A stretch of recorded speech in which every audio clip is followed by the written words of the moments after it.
Chapter 583. When he returned to the sect head's main hall, Qin was sitting in a daze. Mo Tiange also sat down and asked, "Where's Bai Yanfei? Are you all right?" Qin regained his train of thought and said, "It can't get any worse. It won't just be depressed for a while. I reckon it'll turn into an inner demon." "Oh." Mo Tiange looked pensive. "Is this considered revenge? Junior brother Bai is quite pitiful. First he suffered a blow from you. Then he encountered such a thing. However, this was not necessarily a bad thing for him. He has already been firmly trapped by his heart's devil.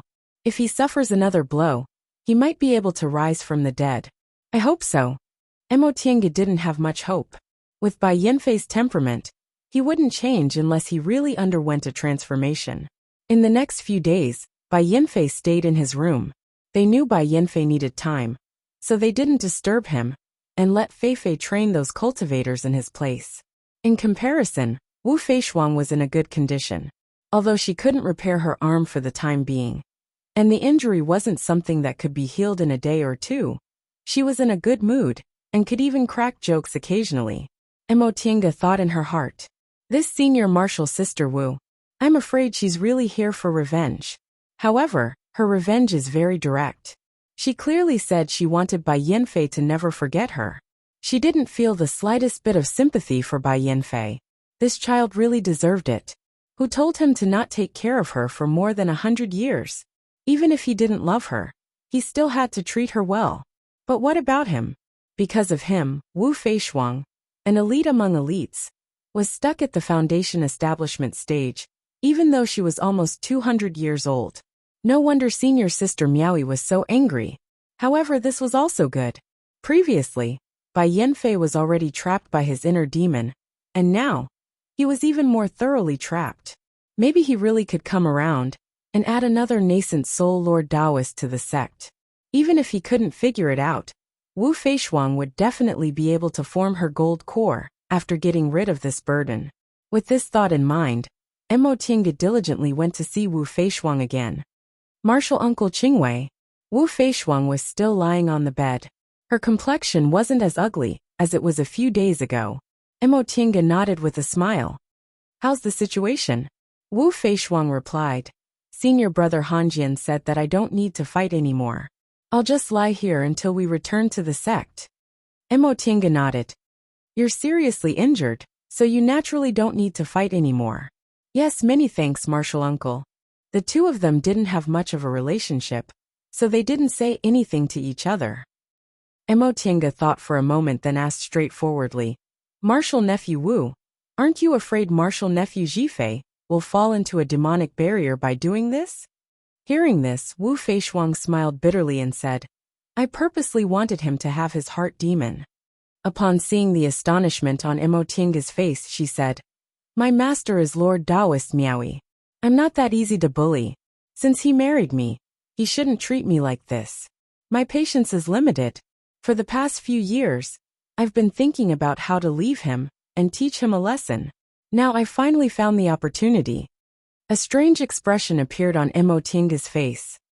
"Martial nephew Wu, if I didn't arrive in time that day, wouldn't you have lost your life?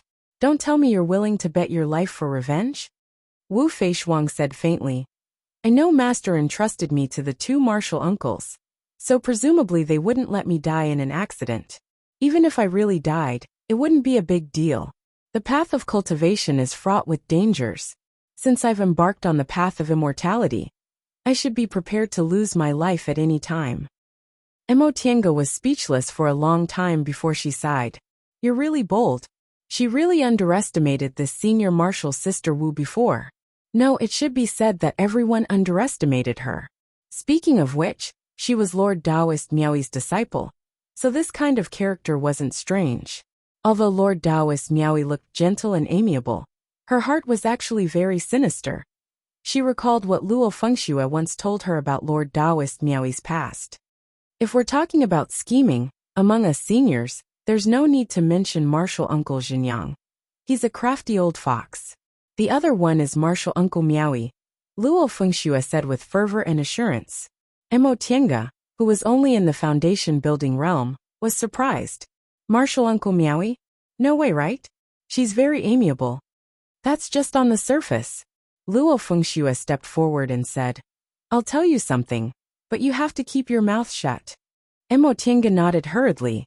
Luo Fengshue's gossip was usually about the sect's secrets, so there was no one else she could listen to. Luo Fengxue asked, What do you think of Martial Uncle Miaoi's appearance? What's her temperament like? Mo Tiange answered, Although Martial Uncle Miaoi's appearance isn't devastatingly beautiful, it's picturesque, elegant and refined. As for her temperament, I've only seen her a few times, but I already feel she's quite amiable. She doesn't even get angry when her disciples do something wrong. You're right. Martial Uncle Miaoi is beautiful, has a good temperament, and is also a nascent soul cultivator. Think about it. How many female cultivators are there among nascent soul cultivators? Many male nascent soul cultivators have core formation cultivators as their dual cultivation companions. How many people would fight over a nascent soul female cultivator like Martial Uncle Miaoi? Mo Tiange nodded and said thoughtfully, You're right, but Martial Uncle Miaoi doesn't seem to have any peach blossoms. Of course, Martial Uncle Miaoi killed all her peach blossoms. Mo Tiange asked curiously, What happened? I'll have to start from when Martial Uncle Miaoi was still a core formation cultivator. Luo Fengxue talked non-stop. When Martial Uncle Miaoi formed her gold core, she once discussed marriage with a male cultivator. That male cultivator was a core formation cultivator from Gujian sect. Reportedly, his aptitude was excellent, so he advanced to the core formation realm in about 100 years. If there were no mishaps, he would definitely be able to form his nascent soul in 300 years. Martial Uncle Miaoi was also known as a genius, and the two of them were about the same age, so they were a perfect match. In other words, the two of them were a perfect match. Exactly. Back then, other people were envious of them. What happened later? Mo Tiange became even more curious. Later on, did they become Dao companions? Almost, Luo Fengxue said. The two of them had known each other for 100 years and had deep feelings for each other, so they planned to become Dao companions before they formed their nascent souls. At that time, they could rely on the power of dual cultivation to advance to the nascent soul realm. Just as they were about to finish preparing for their dual cultivation ceremony, Martial Uncle Miaoi suddenly came back and said she wanted to cancel the wedding. Luo Fengxue smiled. Do you know why? As it turns out, that male cultivator has an outstanding cultivation level, a handsome appearance, and a carefree and uninhibited temperament, so he attracted a lot of peach blossoms. Martial Uncle Miaoi also knew about this, but she didn't know this male cultivator had an inseparable relationship with those peach blossoms, and was secretly dating behind her back. Mo Tiange wrinkled her brows and said, That being the case, why did he still want to become Dao companions with Martial Uncle Miaoi? Wouldn't it be more carefree to wander around by himself? That's true, but where could he find a Dao companion like Martial Uncle Miaoi? She has outstanding aptitude, a beautiful appearance, a gentle temperament, and she also has Xianqing School as her backer. She has no shortcomings at all. Martial Uncle Miaoi was kept in the dark? Luo Fengxue waved her hand. How could that be possible? Martial Uncle Miaoi is very smart. Besides, Martial Uncle Xinjiang and the others couldn't wait for Martial Uncle Miaoi to not get married.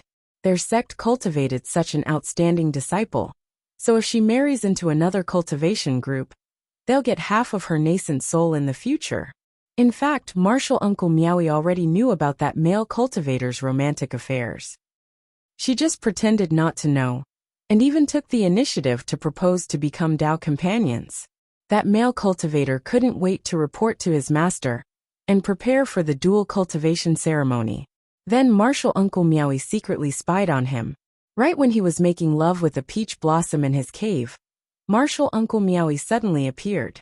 How could he dare to tell others about this kind of thing? So she broke into his cave. And then, Mo Tiange listened with great interest. Luo Fengxue continued. Then, that male cultivator naturally wanted to clear his name, but Martial Uncle Miaoi didn't say she already knew. She pretended she just found out, and left very sadly. When she came back, she said she wanted to cancel the wedding. That male cultivator naturally chased after her to explain. But Martial Uncle Meowie closed the door and refused to see him. So he could only go back dejectedly. And then, Luo Fengxue couldn't hold back her smile anymore. Not long after that, Martial Uncle Zhenyang sent a message saying Martial Uncle Meowie almost committed suicide. Mo Tinga asked, how did that person react? Naturally, it was too late for regrets. Martial Uncle Meowie also asked someone to tell him that she would cut all ties with him in the future and focus only on the Great Tao. In short, it made him feel that because of him, Martial Uncle Meowie lost interest in living and deeply hated men. Although that person was a romantic, he sincerely loved Martial Uncle Meowie, so he was filled with endless regret. Not long after that, Martial Uncle Meowie formed her nascent soul earlier than him and became famous, so the regret in his heart evolved into an inner demon. Luo Fengxue vented her anger. At first, he only felt regret about canceling the wedding. But later, when he saw Martial Uncle Meowie formed her nascent soul earlier than him, he kept thinking about forming his nascent soul. How could it be easy for someone to form their nascent soul with such an obsession? His inner demon became deeper and deeper. What happened to him later? Later? I haven't heard of him for a long time. He seems to still be in the core formation realm. Thinking about the past, Mo Tinga sighed inwardly. This pair of master and disciple, how trustworthy were their methods? It seemed very simple, but it directly targeted the other person's temperament. That male cultivator from Gujin sect had the possibility of forming his nascent soul at such a young age, so he must have been very proud of himself. In the end, he lost to Martial Uncle Meowie. Moreover, Mo Tinga even betrayed her and almost caused her to lose her life. These two kinds of complicated emotions slowly evolved into inner demons. As for Wu Feishuang, she chose the right time to treat Bai Yinfei this way. Now because of her, Bai Yinfei's temperament changed greatly. He no longer had the confidence to form his nascent soul, yet she still played such a trick on him. It would be strange if Bai Yinfei didn't have an inner demon. However, these two men didn't have bad consciences. If they were truly heartless men, it would have been ineffective. Wu Feishuang lowered her gaze. After a long time, she once again said softly, I admittedly deliberately retaliated against him, but this was originally a flaw in his mental state. If he could break through his inner demon, he'd definitely be able to form his nascent soul. So I wouldn't feel sorry for him. Mo Tinga stared at her then suddenly asked, if Bai Yinfei really changed, would you forgive him? Wu Feishuang shook her head softly. I've never blamed him. He's just hasn't grown up yet. Mo Tinga was silent. Originally, she thought if Bai Yinfei chose Jiang Min, the two of them would have a higher chance of developing feelings for each other. But now, it seemed Wu Feishuang was the most suitable for him. Just as she was thinking, she suddenly heard Qin Shi's voice. Come here quickly. There's an important matter. Qin Shi went to patrol just now. Could it be that he discovered something? Mo Tinga hastily stood up, bid him farewell, and returned to the sect head's main hall. Chapter 584. When they returned to the main hall, Qin Shi said, Get ready to go back. Mo Tinga was stunned. What's wrong? Qin Shi said, I just patrolled and found that the beast cultivator's reinforcements have arrived. Ah. Mo Tinga was surprised. They actually came so fast.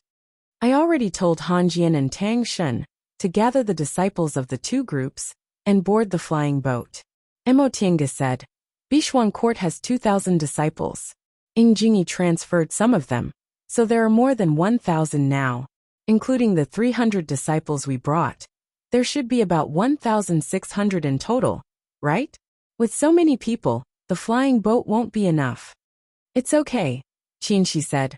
We'll stay behind and guard the rear. If the flying boat can't carry them, we'll teleport them to the celestial pole through the transporting formation. He did some calculations and said, we should be able to make it. Apart from this, there was no better way. Even if they reported it to the Immortal Alliance, it wouldn't be that fast. And the Immortal Alliance didn't have enough people now.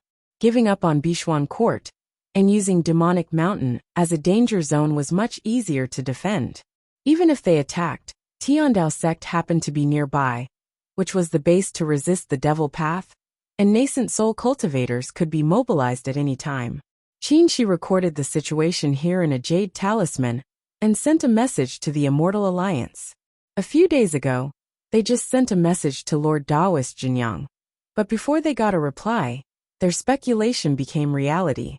Then he ordered someone to call Bai Yanfei. After a long time, Bai Yanfei came. His eyes were lifeless and he looked sloppy. He saluted the two of them. "Greetings, martial uncles." Seeing his appearance, Qin frowned. He loved cleanliness by nature and couldn't stand people who didn't care about their appearance. His voice became cold. "Zhifei, now that we're facing a major event, how can you be worthy of senior martial brother Jinyang's teachings?" Bai Yanfei still looked dispirited as he said, "With two martial uncles here, what am I?" "Nonsense." Qin became even angrier. "Aren't you a genius with a single spiritual root? Can't you get up after a little setback? If that's the case, why are you still cultivating? Since you look down on yourself, this is none of your business. Get back to the flying boat and return to Xianqing school." Although Qin was cold, he never criticized people harshly. This was the first time he said such harsh words. Being scolded like that, Bai Yanfei's face turned red and he lowered his head, unable to lift it. He had never been scolded like this before. Not even by his master, Lord Daoist Jinyang. Now that he was being scolded, and the person being scolded was Qin, the person he considered his mortal enemy, he felt even more embarrassed. "What are you waiting for? You have time, but I don't." Bai Yanfei bit his lip, then turned around and left. He even forgot to say goodbye. Emotinga sighed softly as she stared at his dispirited back. If he could not break out of the cocoon and be reborn, his rare single spiritual root could be considered to have died prematurely. Before long, Kuang Zhu and Tang Shen came to report that all the disciples had already assembled. Qin gave the order. The flying boat immediately set sail, and the rest of the disciples began to teleport.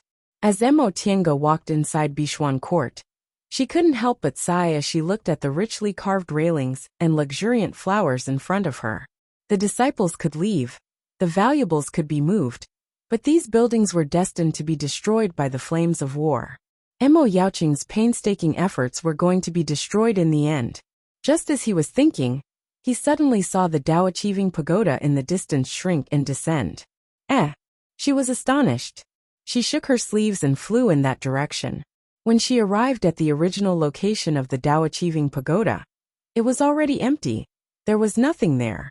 She saw Tang Shen standing there with the miniature Dao Achieving Pagoda in his hand. "Elder Yi." Tang Shen hastily greeted her upon seeing her. Emo Tiange stared at the Dao Achieving Pagoda in his hand and asked curiously, "The Dao Achieving Pagoda can shrink?" Tang Shen nodded with a slightly flushed face. "The Dao Achieving Pagoda is a magic weapon, so it can shrink." "I see."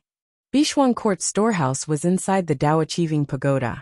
Since the Dao Achieving Pagoda could be taken away, Bishuan Court's losses wouldn't be that great. "Elder Yi." Tang Shen stared at her with a hesitant expression. "What's the matter?" Emo Tinga asked. Tang Shen said, "We've discussed it. Since we can't protect Bishuan Court, we can only choose another sect's encampment in Kunwu and rebuild Bishuan Court there." Emo Tinga nodded and said, "You're right. We're in troubled times now. So the Immortal Alliance can't send people to take back the Eastern Sea for you.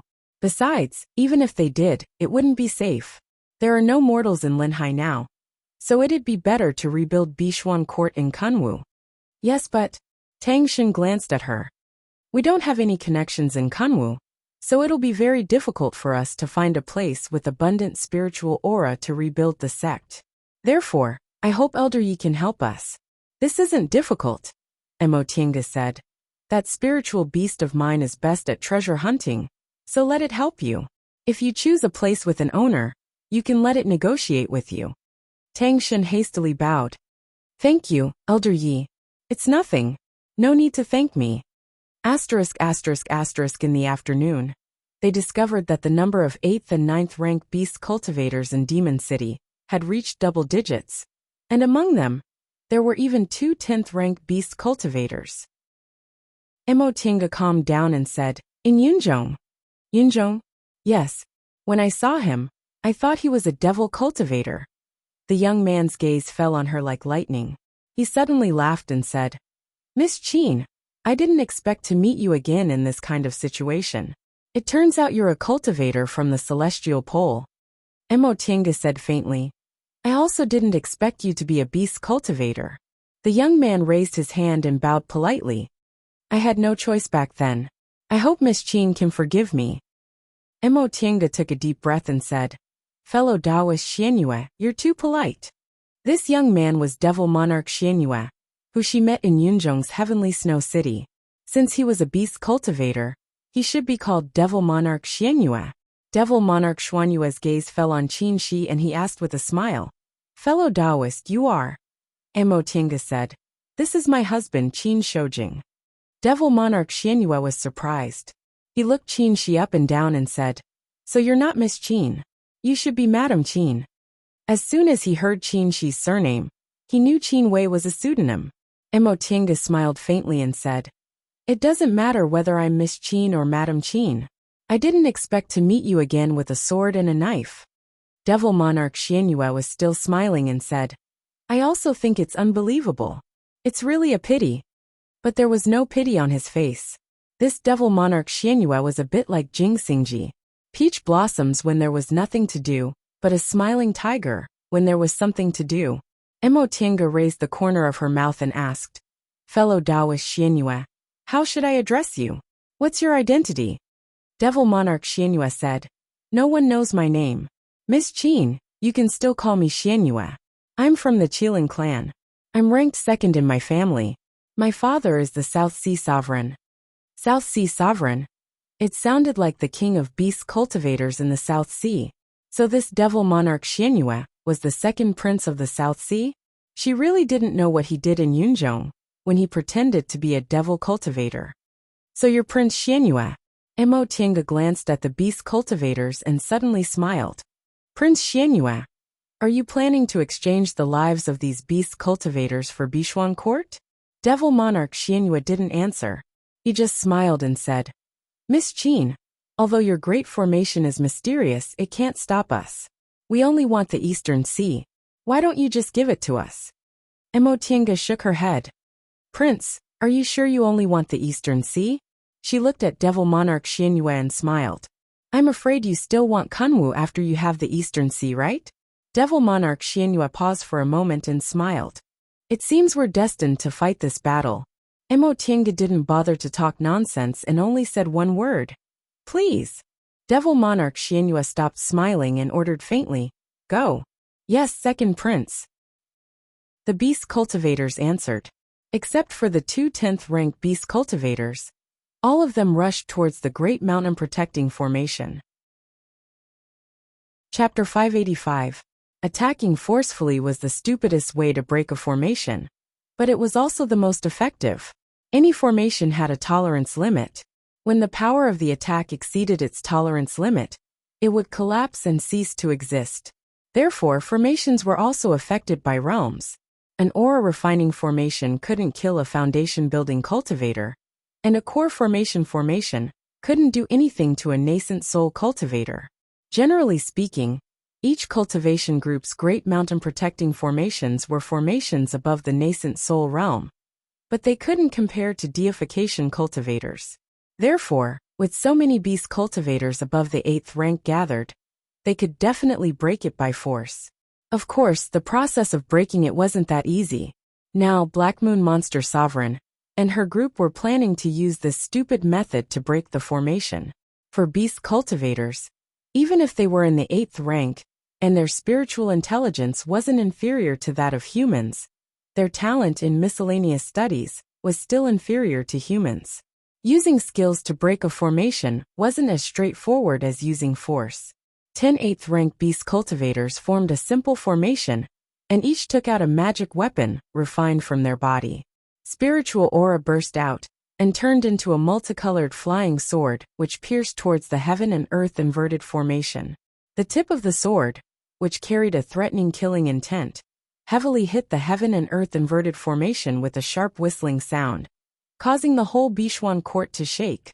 At the transporting formation, Tang Shun's expression became even more solemn. He shoved the Dao-achieving pagoda into Ingeni's hand and said, "You go first." Ingeni refused in a panic. "Disciple doesn't dare. Only the head elder is qualified to hold the Dao-achieving pagoda."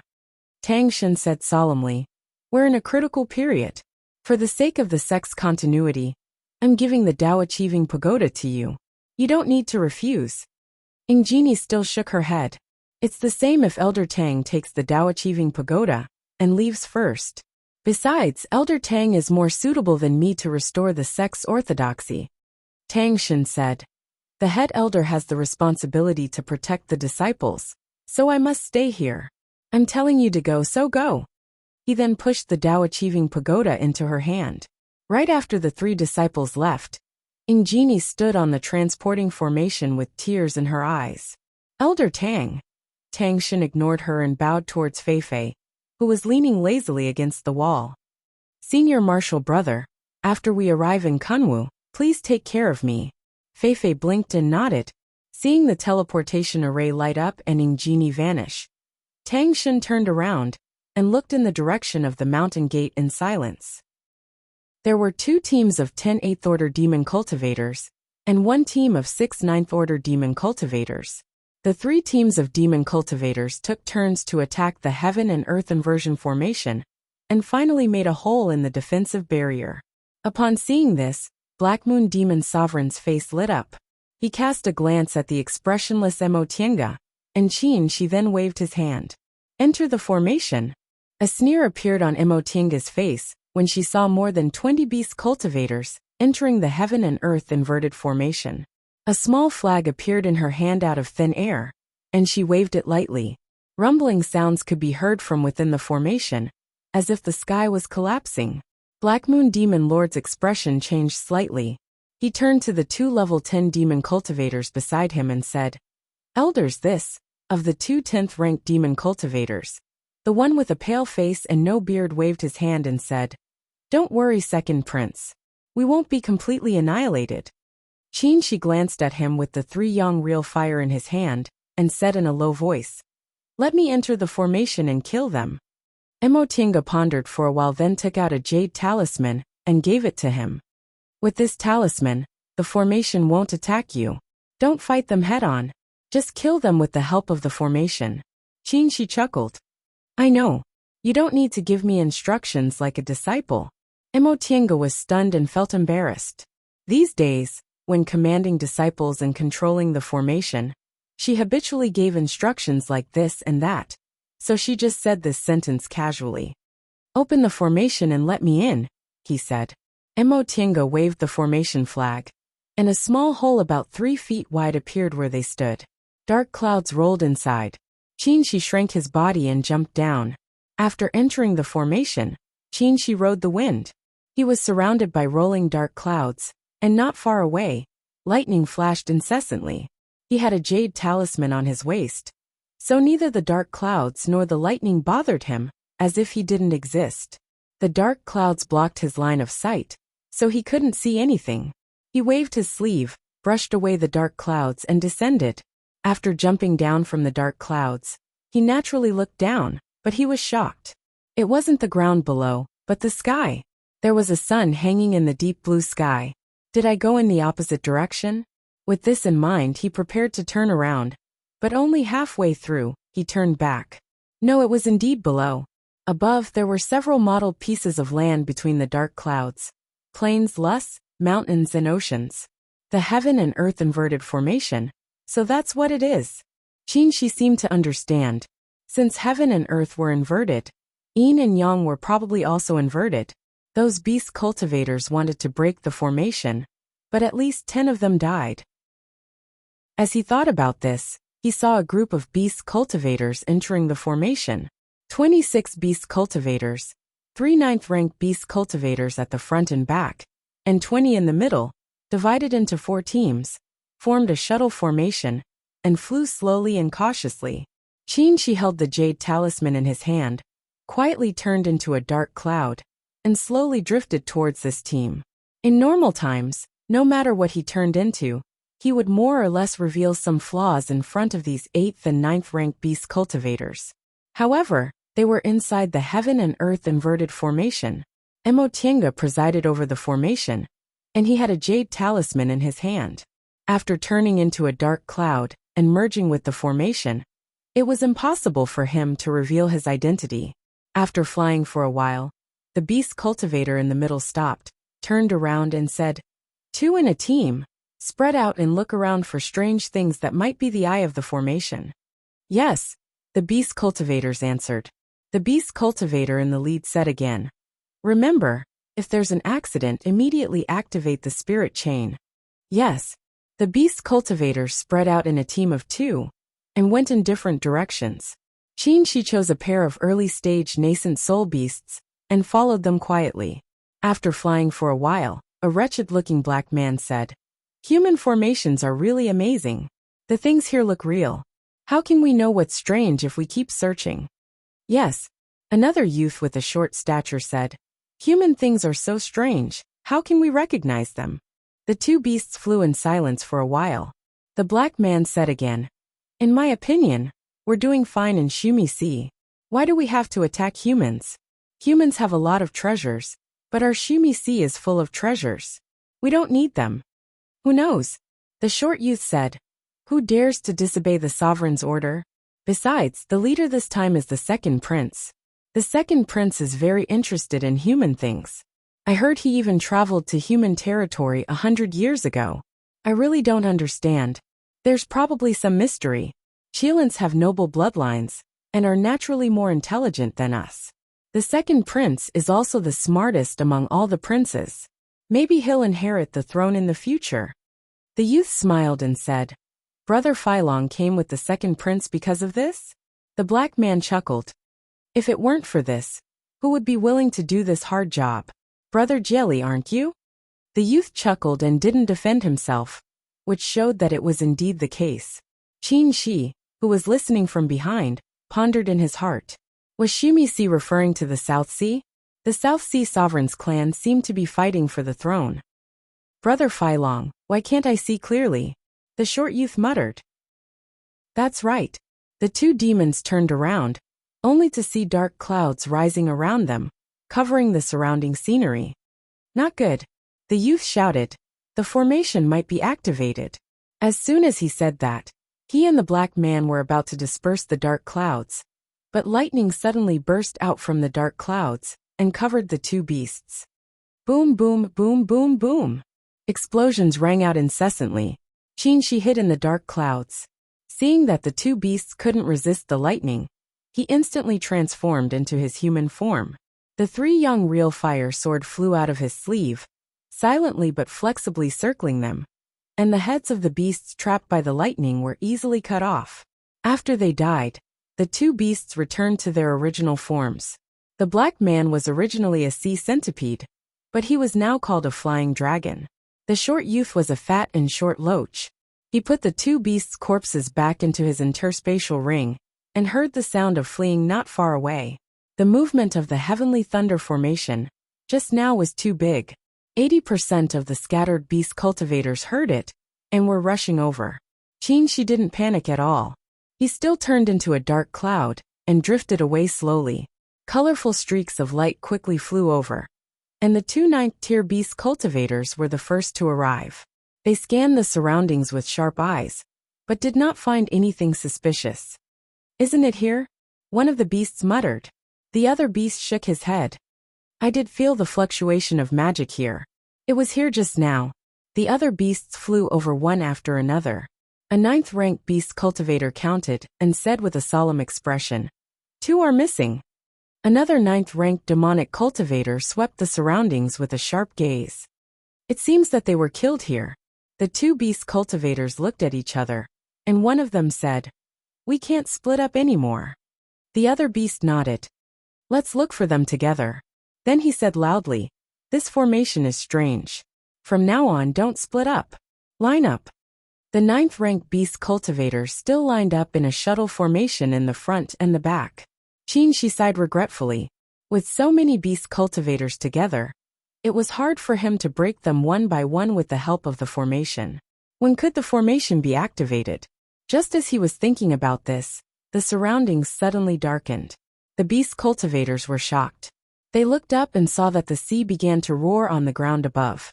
In the sky below, the red sun was dim, and the sun was covered by dark clouds. In an instant there were many things in the surroundings. There were sparkling and translucent hexagonal ice crystals, floating sparks, intertwining vines, and fluttering sand. When the wind blew on his face, it hurt a lot. As soon as these beast cultivators put on a defensive posture, these things smashed down on them. The ice crystals turned into knives, the sparks turned into lotuses, the wooden vines turned into thorns, and the sand fell like rain. The sea above their heads dropped huge waves and surged over aggressively. The sky under their feet was filled with lightning, turning into a world full of killing intent. In addition to external troubles, there were also internal troubles. The beast cultivators were about to cast spells, but they found that the spiritual aura rules here had been changed. Yin and Yang were reversed, and the 5 elements were disordered. The power of their spells was greatly reduced when they were cast forcibly. In the chaos, Qinshi quietly hid in the cloud and floated toward these beast cultivators. Inside the cloud, a trace of imperceptible sword light appeared. Chapter 586. Black Moon Monster Master stared at Emotienga. Every time she waved the formation flag, a loud noise came from the formation. This made him extremely nervous. He had traveled among cultivators, so he knew how skilled humans were at formations. If the people he brought with him wanted to break through this formation, they would have to pay a heavy price. However, he didn't know how heavy the price would be. Suddenly the yellow-robed 10th-rank beast cultivator frowned and whispered, "Not good." "Elder Dai," Black Moon Monster Master asked. "What's the problem?" The yellow-robed girl didn't answer. Instead, she looked at the other 10th-rank beast cultivator. This middle-aged beast cultivator had a pale face and no beard, looking very elegant. He said with a solemn expression, "The situation isn't good. We have to go in and help." The yellow-robed girl nodded and said to Black Moon Monster Master, "Second Prince, stay here and help. We'll go in and break the formation." "Elders," Black Moon Monster Master said nervously, "isn't it too risky for you to go in?" Some of the beast cultivators he brought were his followers, and some were prepared to be cannon fodder, because they were dissatisfied with him. It wouldn't be a pity even if all of them died. There were many 8th-rank beast cultivators in Shumi Sea. However, the 2 elders beside him were his biggest helpers. If they died here, he wouldn't be able to become the monarch. The yellow-robed girl stared at him and said coldly, "Second Prince, if you're so timid, how can you rule Shumi Sea? Since you want to make a great contribution, you have to take risks. We're all willing to risk our lives.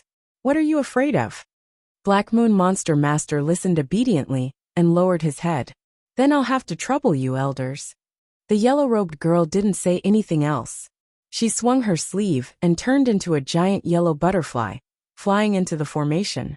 The other middle-aged beast cultivator smiled at him and said, "That's Dai's nature. Second Prince, don't mind her." Black Moon Monster Master said solemnly, "Elder Dai's words are reasonable. I should listen." The middle-aged beast cultivator nodded slowly, satisfied with his teaching.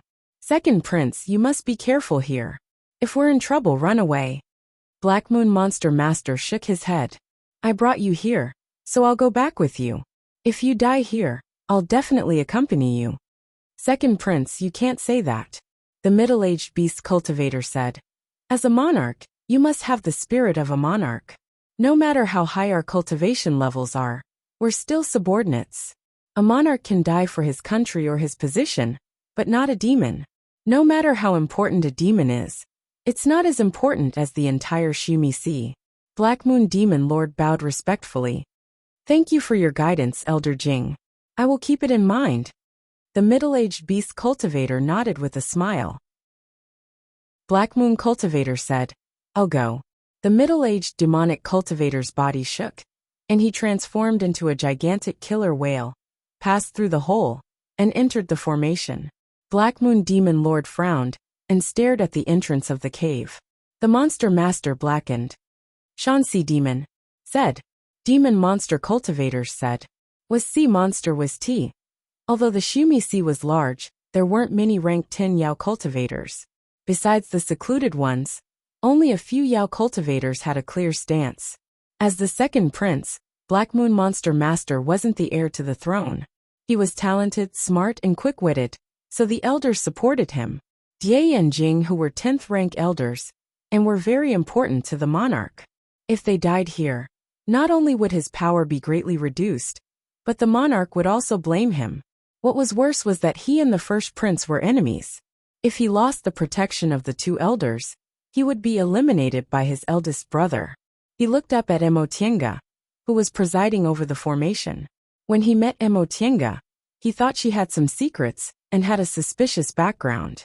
He didn't expect to see her like this. At that time, she was in the middle stage of the core formation realm, and he was already in the 7th rank. In more than 100 years, he advanced from the 7th rank to the 8th rank, but she advanced from the middle stage of the core formation realm to the early stage of the nascent soul realm. Although it was more difficult for demonic beasts to advance, he was a descendant of a Qilin and had a noble bloodline. He could transform soon after he was born, so he was different from ordinary beast cultivators. After a while, he shook his head and threw these thoughts to the back of his mind. His subordinates were fighting to the death for him. How could he boost others' morale and diminish his own prestige? She was just a human female cultivator, while he was a descendant of a Qilin and the second prince of the Shumi Sea. This was only a hurdle for him to ascend to the throne. What was there to worry about? The two elders were right. As a monarch, he must have the spirit of a monarch. If he was so timid, how could he achieve great things? His gaze gradually became firm. He looked at Emotienga and said with a smile, "Miss Qin, as far as I know, your immortal alliance probably can't spare people to support you. How can you resist the army of the South Sea with just the two of you? Why don't you surrender now? Since we're acquaintances, I'll let you go." Before Emotienga could say anything, a voice came from behind her. Who said it's just the two of them? Black Moon Monster Master was stunned and looked behind Emotienga. Feng Ning, dressed in white, fluttered over like a lotus. She raised her voice and said, "You don't have to sow discord. We're cultivators of the celestial pole, so how can you sow discord with just a few words?" Black Moon Monster Master's eyes lit up as he stared at her. This young lady, he loved beauty by nature. As long as it was beautiful, he loved it. Compared to Emotienga, Feng Ning was more elegant and beautiful. Feng Ning glanced at him with a faint smile and said, "Sir, your subordinates are still risking their lives in the formation." Black Moon Monster Master was hit in the head. He thought, sure enough, female human cultivators are much more difficult to deal with than monster cultivators. Before he could finish his words, he was already speechless. Now he was no longer in the mood to love beauty. Feng Ning glanced at him and whispered to Emotienga, "You're really bold. You only have 2 people, but you dare to fight to the death with just the Great Mountain protecting formation." Emotienga smiled and cast a sidelong glance at her. "Miss Feng, you really came at the right time." She emphasized the word right time, obviously sarcastic. Feng Ning looked angry and said, "You better know what's good for you. A disaster is coming. It's good enough that I didn't abandon you and run away." Emotienga continued to smile. "I didn't say anything." Although she didn't say anything, everyone knew what she meant. Feng Ning wanted to quarrel with her, but on second thought, she realized she couldn't win. So she simply ignored her words and said sullenly, "Are we just going to wait like this?" Emotienga said, "Miss Feng, you can enter the formation and fight. They have 2 10th rank monster cultivators, so I'm afraid my senior martial brother is alone." Feng Ning rolled her eyes. "I'm only in the 8th rank, a early stage of the nascent soul realm. How can I compete with 10th rank monster cultivators?" She almost thought she was a monster cultivator. Emotienga said, "Who told you to fight them with real strength? Inside the formation, you won't be affected, but they have to bear the power of the formation. As long as you're not stupid enough to show your true form and start a massacre, it'll be hard for you to die before the formation breaks." Feng Ning looked at her suspiciously. "Really? Why would I lie to you? My senior martial brother is still inside. Do you think I won't care about his life?" Feng Ning thought she was right, So she twisted her belt and muttered, "Who told you to not have any credibility?" Emotienga glanced at her, took out a jade talisman and asked, "Are you going in or not?" "Go in." Feng Ning cast a sidelong glance at her and said, "I can't let you go back to Kunwu and brag about how you repelled dozens of monster cultivators from the South Sea." Emotienga was amused. Not to mention the two of them, Feng Ning and the Great Mountain Protecting Formation, could repel dozens of monster cultivators above the 8th rank. She was clear-headed. Feng Ning waved her belt and jumped into the formation without saying a word. Emotienga let out an ah and instinctively reached out to catch her, but she didn't. Feng Ning had already jumped in. Emotienga stopped and held the jade talisman in her hand in annoyance. "How can you just go in like this? How can the formation recognize you?" Feng Ning, who was inside the formation, couldn't hear what she said. At that moment, she pushed away the dark clouds and looked at the world where heaven and earth were overturned, and the 5 elements were murderous. She was very excited. This Emo Qingwei is quite capable after all. She muttered. It wasn't good to preside over such a large formation without knowing anything about it. The chaos of the 5 elements, the exchange of yin and yang, and the overturning of heaven and earth already involved the rules of spiritual aura of heaven and earth. Not only must she have considerable attainments in formations, but she must also have a good cultivation level. She had to be at least in the nascent soul realm to understand the rules of spiritual aura. "Miss Feng." A voice came into her ears. Emotienga was using her divine sense to contact her. Feng Ning wandered with the wind and answered casually, "What's wrong? Why are you running so fast? What's the difference between you and those monster cultivators if you go in like this?" Feng Ning was stunned. "What do you mean?" Emotienga used her divine sense to transmit her voice into the formation. "The formation won't regard you as an enemy because you have a token. Don't blame me if you get destroyed like this without anything." Feng Ning understood and was very anxious. "Don't blame me? You let me in. Just because you said so, I'll go in. I just took out my token to give you." "Then why didn't you give it to me earlier?" "You didn't wait for me either." The two of them were angry. They both thought it was the other's fault, and were so angry that they didn't speak. Suddenly, there was an explosion of thunder in the distance. Feng Ning looked in that direction and saw icicles and sparks flying in the air.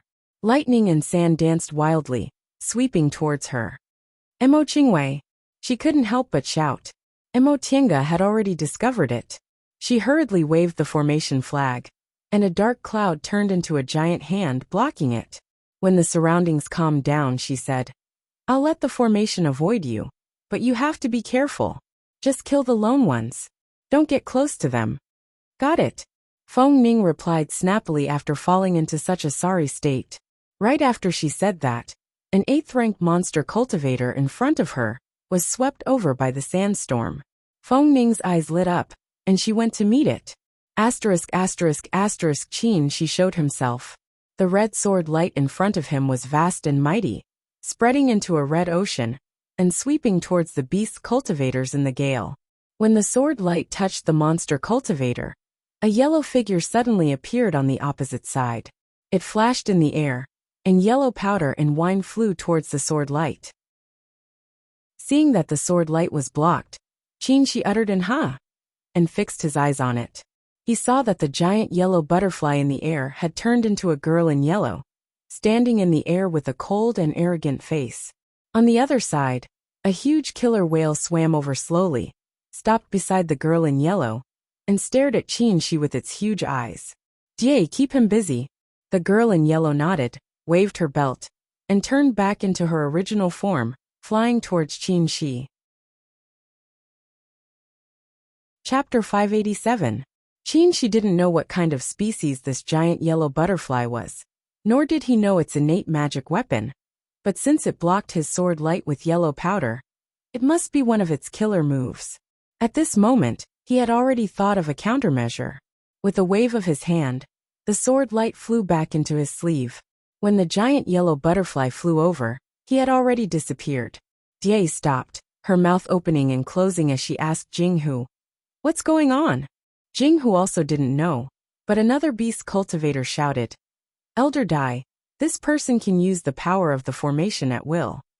The two antennae on Die's head swayed and sprinkled yellow powder. This powder surrounded the team, forming a protective layer. After doing this, it flashed back to the team and changed back to its human form. It said, Elder Jing, defense isn't my strong point. I'll have to trouble you. Jinghu waved his huge whale tail and said, Don't worry. The blowhole on its head suddenly sprayed out a monstrous water column, which turned into water droplets floating in the air. These water droplets temporarily isolated the surrounding ice spikes and sparks, giving the beast cultivator space to rest. Moreover, as soon as Qinshi came out, these water droplets would warn him, Greetings, elders. Once they were free, the beast cultivator saluted respectfully. No need to be so polite. Jinghu opened his mouth full of sharp teeth, glanced at them, and said in a heavy voice, Where are the other demons? A 9th-ranked demon cultivator stepped out and said with a trembling voice, Elder Jing, 6 of them are confirmed to have perished, and 3 of them are missing. Die frowned and said coldly, 26 beast cultivators entered the formation, and now only 17 are left. You're really something. Although she didn't curse, her displeasure was clearly conveyed, and the beast cultivators were even more fearful. Beast cultivators paid more attention to seniority than human cultivators, and there was a huge difference between 9th rank and 10th rank. 8th rank beast cultivators were everywhere in the South Sea, and 9th rank beast cultivators weren't too rare. But 10th rank beast cultivators were rare. Jinghu said, This formation is indeed something. We can't blame them. Jinghu's understanding made these 8th and 9th rank beast cultivators feel grateful. One of the 9th rank beast cultivators mustered up his courage and reported, Elder Jing, we've searched, but there's nothing special about the array. Please guide us, Elder Jing. Really? Jinghu said, The attainments of human cultivators and formations are much higher than us Yao cultivators. The so-called special objects don't necessarily have to be incompatible with the surrounding environment, but rather, they have to be objects with special energy. Yes, the 9th stage demon cultivator replied respectfully. Please advise me, Elder Jing. Jinghu knew that without a certain level of attainment in array formations, it would be difficult to find the eye of the array. Therefore, he did not blame these demon cultivators too harshly. It swung its tail and looked up at the world. The attainments of human cultivators and formations were beyond their imagination. Their mountain-guarding formation could almost create a small world, which had its own rules of heaven and earth, and its own circulation of spiritual qi. If they only treated it as an illusion, they would die miserably. Jinghu scanned the world one by one. The land above him had mountains, plains, deserts, and oceans. Except for the fact that there were no living creatures, it was almost a perfect world. The sky beneath his feet was vast and boundless, as if there was only the sun. The sun. Jinghu's eyes lit up, and an extremely fine stream of water sprayed out from the blowhole, pouring towards the sun. When it got close to the sun, the stream of water quickly dried up and disappeared into the air. This seemingly useless action caused Jinghu's eyes to light up. It could confirm that as soon as the stream of water approached, the sun would suddenly emit even more intense heat. This kind of autonomous behavior was one of the characteristics of the eye of the array. It shouted, Attack the sun! Yes, the Yao cultivators responded in unison, each taking out a magic treasure refined from a certain part of their body and attacking the sun beneath their feet. Jinghu was its sharp teeth, while Dai was its wings. The two 10th stage demon cultivators attacked at the same time, one white and one yellow. 2 sharp auras shot towards the sun. At this time, a figure in a white and blue robe silently appeared behind them. A red sword ray slid out from his sleeve. It was extremely thin, avoiding the dense water droplets, and slowly swam in. The Yao cultivators attacking the sun didn't notice that Jinghu's strength was at the top of the Yao cultivators, so they didn't expect to be able to avoid the water droplet barrier he created. The red sword ray slowly penetrated the barrier and touched the bottom. All of a sudden, the red light soared, revealing a murderous aura. The sword ray instantly crushed the water droplet barrier around it, creating a passage several feet long. The Yao cultivators reacted, and Dai sprinkled a layer of powder again, temporarily blocking the sword ray. However, under the chain reaction, the water droplet barrier collapsed one after another. In just a few seconds, it was completely shattered, and the water droplets were swept away by the gale without a trace. The ice sparks, yellow sand, and gale that were blocked outside just now swept over again. In a hurry, many 8th stage demon cultivators didn't have time to defend and were hit in certain parts of their body. Dai was furious and was about to change her target, but Qin Shi's figure flashed and disappeared again. Dai, Jinghu advised. We can't do anything to him in the Great Formation, so we can only guard against him. You take them to attack the eye of the formation, and I'll guard against him. He had to defend against both the formation's own attacks and Qin Shi's sneak attacks from time to time, so he had to concentrate all his attention. He couldn't just use a barrier like just now. Qin Shi didn't disappoint him. He appeared from time to harass Jinghu and restrain him. After another round of harassment, Qin Shi concealed his figure and said through his divine sense, Tienga, how much longer can you hold on? Any formation was formed by the energy provided by spirit stones, and spirit stones had a limit. Mo Tienga calculated that if the heaven and earth inverted formation was activated to the extreme, it might be able to kill most of the Yao cultivators inside. However, the 2 10th rank Yao cultivators must have some life-saving secret technique, so they might not be able to kill them. After the thunderous strike, the heaven and earth inverted formation would overdraw its energy and wouldn't have enough time to exchange for spirit stones, resulting in it being scrapped. At that time, they would be able to protect themselves against 2 10th rank Yao cultivators and 1 8th rank Yao cultivator, but they wouldn't be able to protect the low-level cultivators who hadn't finished being transported. Therefore, they planned to reduce the formation's power in exchange for time. In this case, they had to share the formation's power. The formation would trap them and cause a certain amount of trouble, but it wouldn't be enough to kill them. The task of killing them fell on Qin Shi and Feng Ning, who were inside the formation. However, Feng Ning entered the formation without bringing her jade talisman, so she could only wander around the periphery. Therefore, Qin Shi was the only real helper. It was impossible for Qin Shi to confront them head-on. Even with the help of the formation, there was no way he could fight against a team of 2 10th rank Yao cultivators by himself. Therefore, he could only harass them from the side to buy time. Mo Tienga calculated again and said, as long as they don't break the formation's eye in one go, they should be able to hold on for 20 hours. 20 hours. Qin Shi heaved a sigh of relief. That's enough. It was impossible for them to break the formation's eye, because the sun wasn't the formation's eye but Mo Tienga deliberately disguised it. The real formation's eye was on the continent above their heads, right in front of them, the roaring sea. The Yao cultivators never expected the formation's eye would be so big. Seeing these Yao cultivators madly attacking the sun, Qin Shi appeared again. The 3 Yang real fire sword shone brightly, and he suddenly attacked. Jinghu was already very careful, but he still didn't expect that Qin Shi, who had always been harassing him, would attack with his full strength. This sword strike directly shattered the defensive barrier he laid again, and even hit his body. The vermilion bird's flames overbearingly burned his whole body black. This time, it was Jinghu who was furious, but in the next moment, Qin Shi once again disappeared without a sound. As time passed, Mo Tienga became more and more relaxed, but Xianyue Monster Master's face outside the mountain gate became more and more gloomy. Listening to the movements inside the Great Formation, he almost couldn't help but want to call his subordinates back, but he restrained this impulse. He knew that if they continued to fight, they still had a chance to win. If he called them back now, the subordinates who had died in battle would be lost in vain. He also knew that if they persisted, he would definitely win. Because the Celestial Pole's Immortal Alliance couldn't send reinforcements, could they defend for 1 day, or a year with just the few of them? Besides, what reason did they have to keep defending? However, he hoped that the price could be small. At least, the 2 elders couldn't be harmed.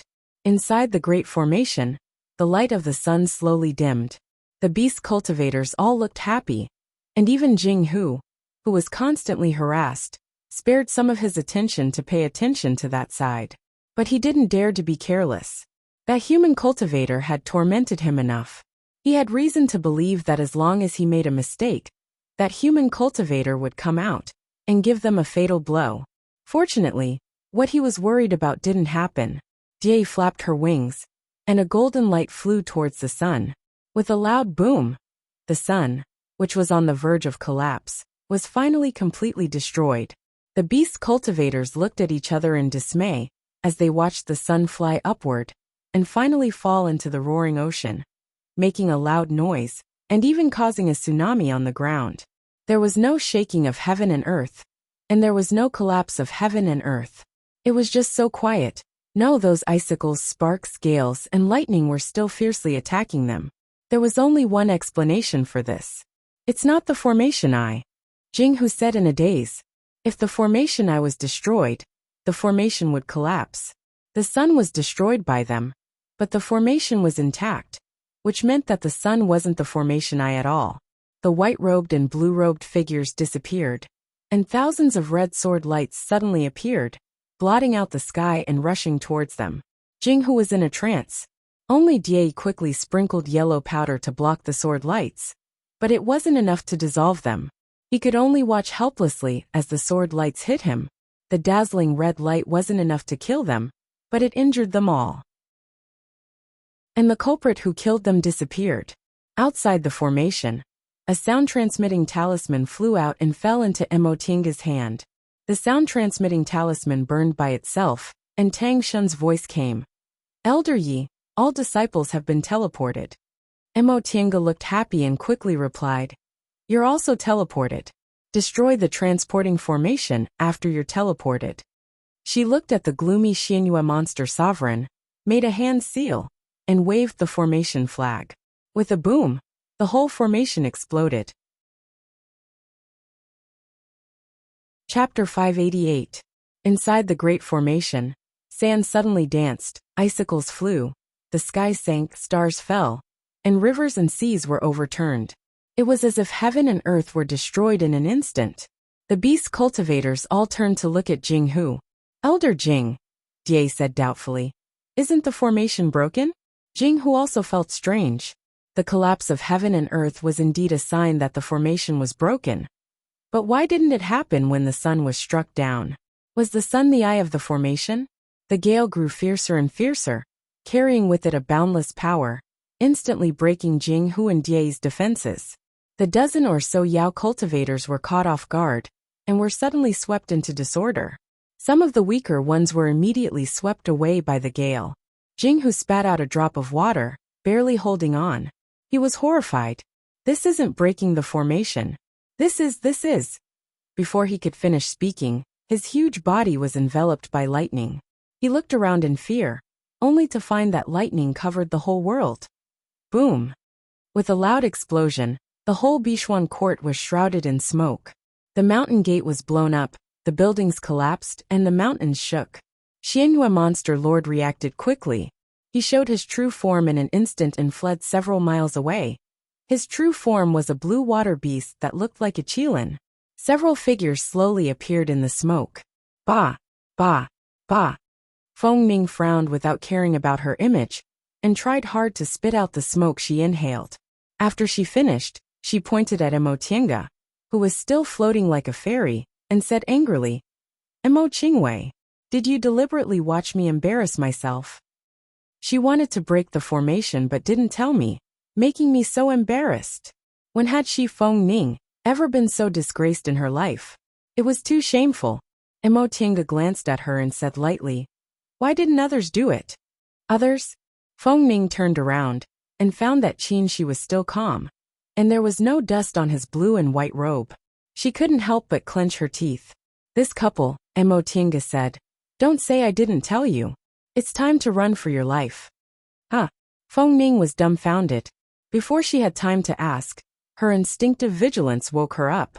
28 beast cultivators entered the formation, and 5 survived.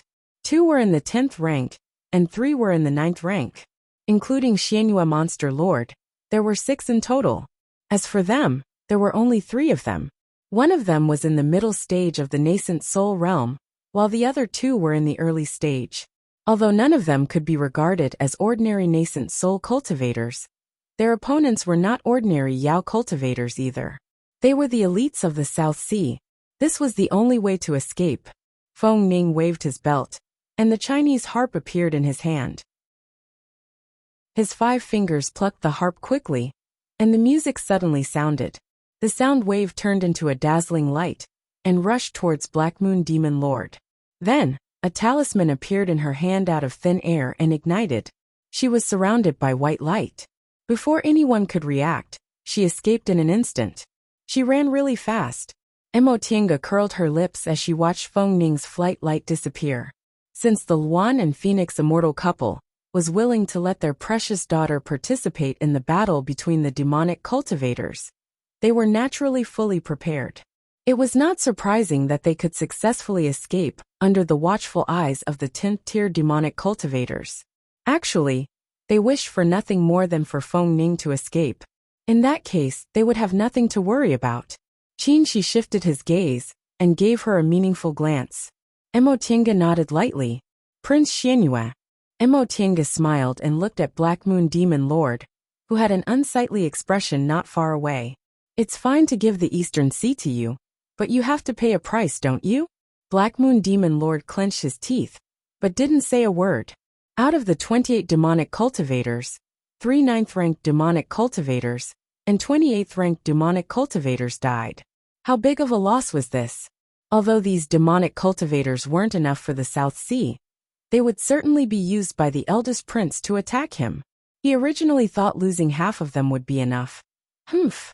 Jie, who was flapping her wings, snorted coldly. What's the use of saying this nonsense? You might as well leave your lives here. Jie danced lightly, sprinkling yellow powder that suddenly turned into sharp thorns that blotted out the sky and covered the earth. Go! Qin Shi shouted in a low voice as the 3 young real fire swords formed a sword formation. The golden thunder shot out, forming a vast thunder net that blocked the 6 demonic cultivators. Then, the 2 of them didn't linger on the fight, and flew towards Demonic Mountain on their flight light. However, the 10th-ranked demonic cultivators weren't that easy to fool. Jing Hu's huge body appeared in front of them, with a series of afterimages, as if he was weightless. Then came Jie. The 2 10th-ranked demonic cultivators firmly blocked their way. Your Excellency, do you think it's that easy to get away? Black Moon Demon Lord, and the other 3 9th-ranked demonic cultivators happened to surround them. Emotinga and Qin Shi looked at each other. Without giving each other a look, the red sword light swept towards Black Moon Demon Lord. While the other demonic cultivators were trying to rescue them, they escaped to the sea surface. Jing Hu was still using his unique escape technique, but Emotinga threw something at him. With a loud bang, Jing Hu, who was caught off guard, was frozen. It was the thunder bead Jing Xingji gave her, which could be used at this moment. Jing Hu was powerful, so the thunder bead could only block him for a short time. But it was enough. Emotinga waved her Fuxing sword and left a wound on him. Then she escaped without hesitation. Elder Jing. Black Moon Demon Lord was shocked and hurriedly rushed forward. Jing Hu's injury was very light, but when he blocked Black Moon Demon Lord, Emotinga and Qin Shi had already escaped far away. Second Prince. Jing Hu turned into his human form and sighed as he watched them disappear. You have to learn to give up. It's very disadvantageous for you if you can't capture those 2. Black Moon Demon Lord shook his head with a bitter smile. Elder Jing, I've disappointed you again. It's okay, Jing Hu said faintly. We demonic cultivators have long lives. There's still a long time before the monarch abdicates. Second Prince, you have plenty of time to grow. Right now there's still a remedy. He gazed at the sea. This was their demonic cultivators' territory. After flying for 3,000 miles without any pursuers, the 2 of them finally stopped. Emotinga patted her chest and asked, Do you think they didn't chase us, or do they have a backup plan? Qin Shi put away his 3 young real fire sword and said, I don't know, but we'd better think of a way to avoid their pursuit. He looked at the calm sea under his feet. This is their territory. Flying to the sea was a helpless choice. Two 10th-ranked demonic cultivators were blocking their way, and three 9th-ranked demonic cultivators were behind them. So it was impossible to escape quickly. If they were delayed, they would fall into a chaotic battle. It was better to fly to the sea, get rid of them, and then return quietly. But it wasn't easy to do so quietly. Emotienga used her divine sense to check the surroundings.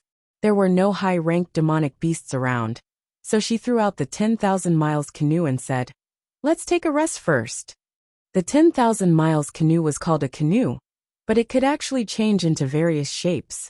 The refining master who refined the 10,000 miles canoe was a refining maniac, so his eyes lit up when he saw the black iron heartwood. Although he wasted a lot of materials, the 10,000 miles canoe was refined quite well. They entered the 10,000 miles canoe. Emotienga made a hand seal, and the canoe quickly changed. From the outside, it looked just like a piece of wood floating on the sea. Inside the canoe, Emotienga arranged a spirit-concealing formation, coupled with Qinshi's peach branch. Even if a 9th-ranked demonic cultivator came, it wouldn't be noticed. As for 10th-ranked demonic cultivators, it would depend on luck. "I'll bring Xiaofan out." Emotienga entered the virtual sky world after giving some instructions. The Eastern Sea was also Xiaofan's hometown. After the world changed, she didn't know whether the fallen dragon's settlement was still in the Eastern Sea. Maybe she could find the Sea Dragon clan to understand the current situation in the South Sea. Unexpectedly, as soon as she entered the virtual sky world, she saw the whole virtual sky world was covered in a layer of red light.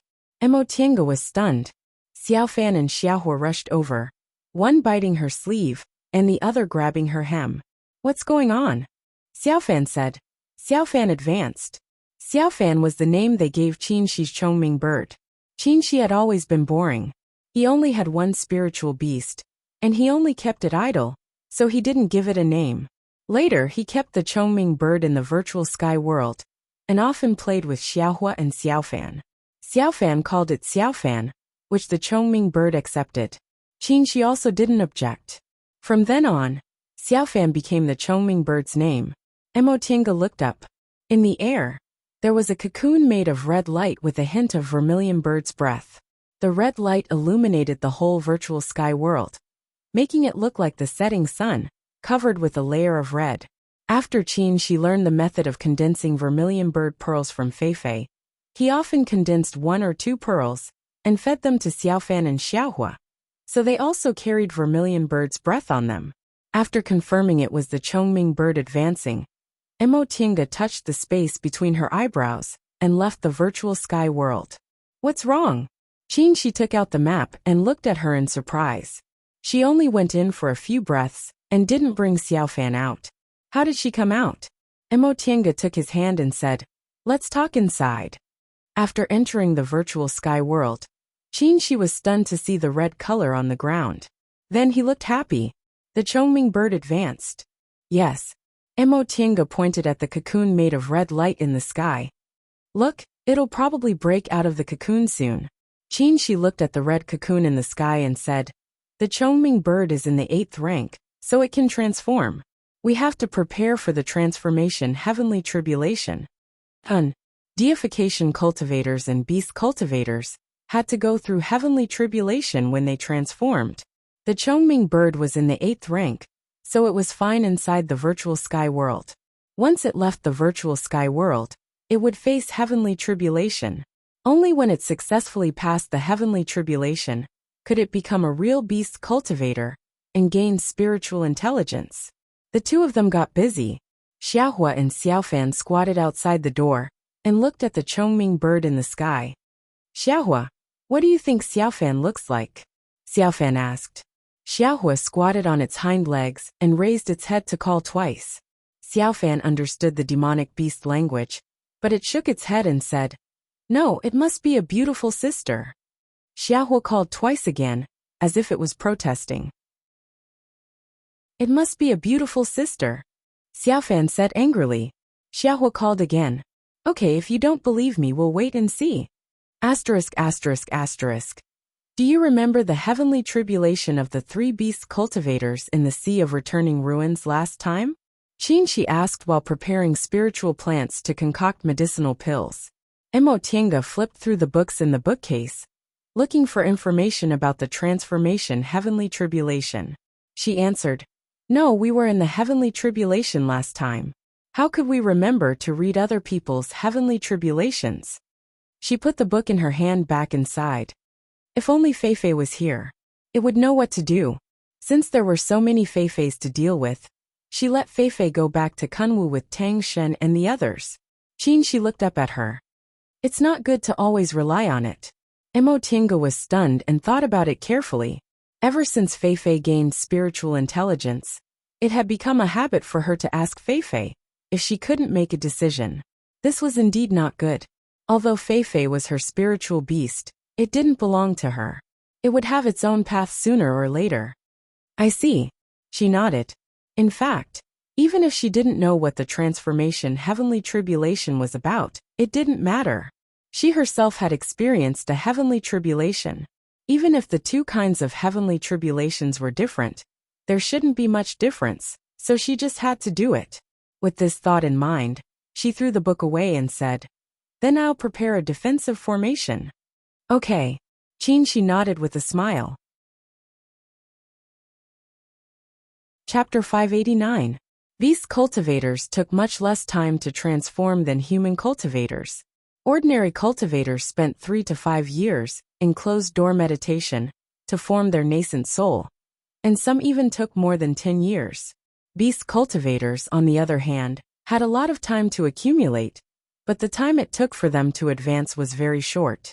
Therefore, in just half a month, the bright bird successfully advanced. In the air of the virtual sky world, the cocoon formed by the red light suddenly shone brightly. Xiaohua, who was crouching listlessly in front of the door, was startled, and Xiaofan jumped out of the stream with a splash. The red light became brighter and brighter, so dazzling that people couldn't open their eyes. With a soft pop, the red light shell split open and a slender white hand stretched out. Then the hand grabbed the red light, tore it apart with all its might, and stuffed it into its mouth. Crunch, crunch, crunch. After it finished eating, it elegantly wiped its mouth, landed from the sky, and walked to them step by step. Xiaofeng greets master. Xiaofeng bowed in an impeccable manner, and said in a soft voice. Emotienga was dumbfounded. She knew Xiaofeng was a female bird, so when it transformed into a human, it must be a woman, but she didn't expect it to look like this.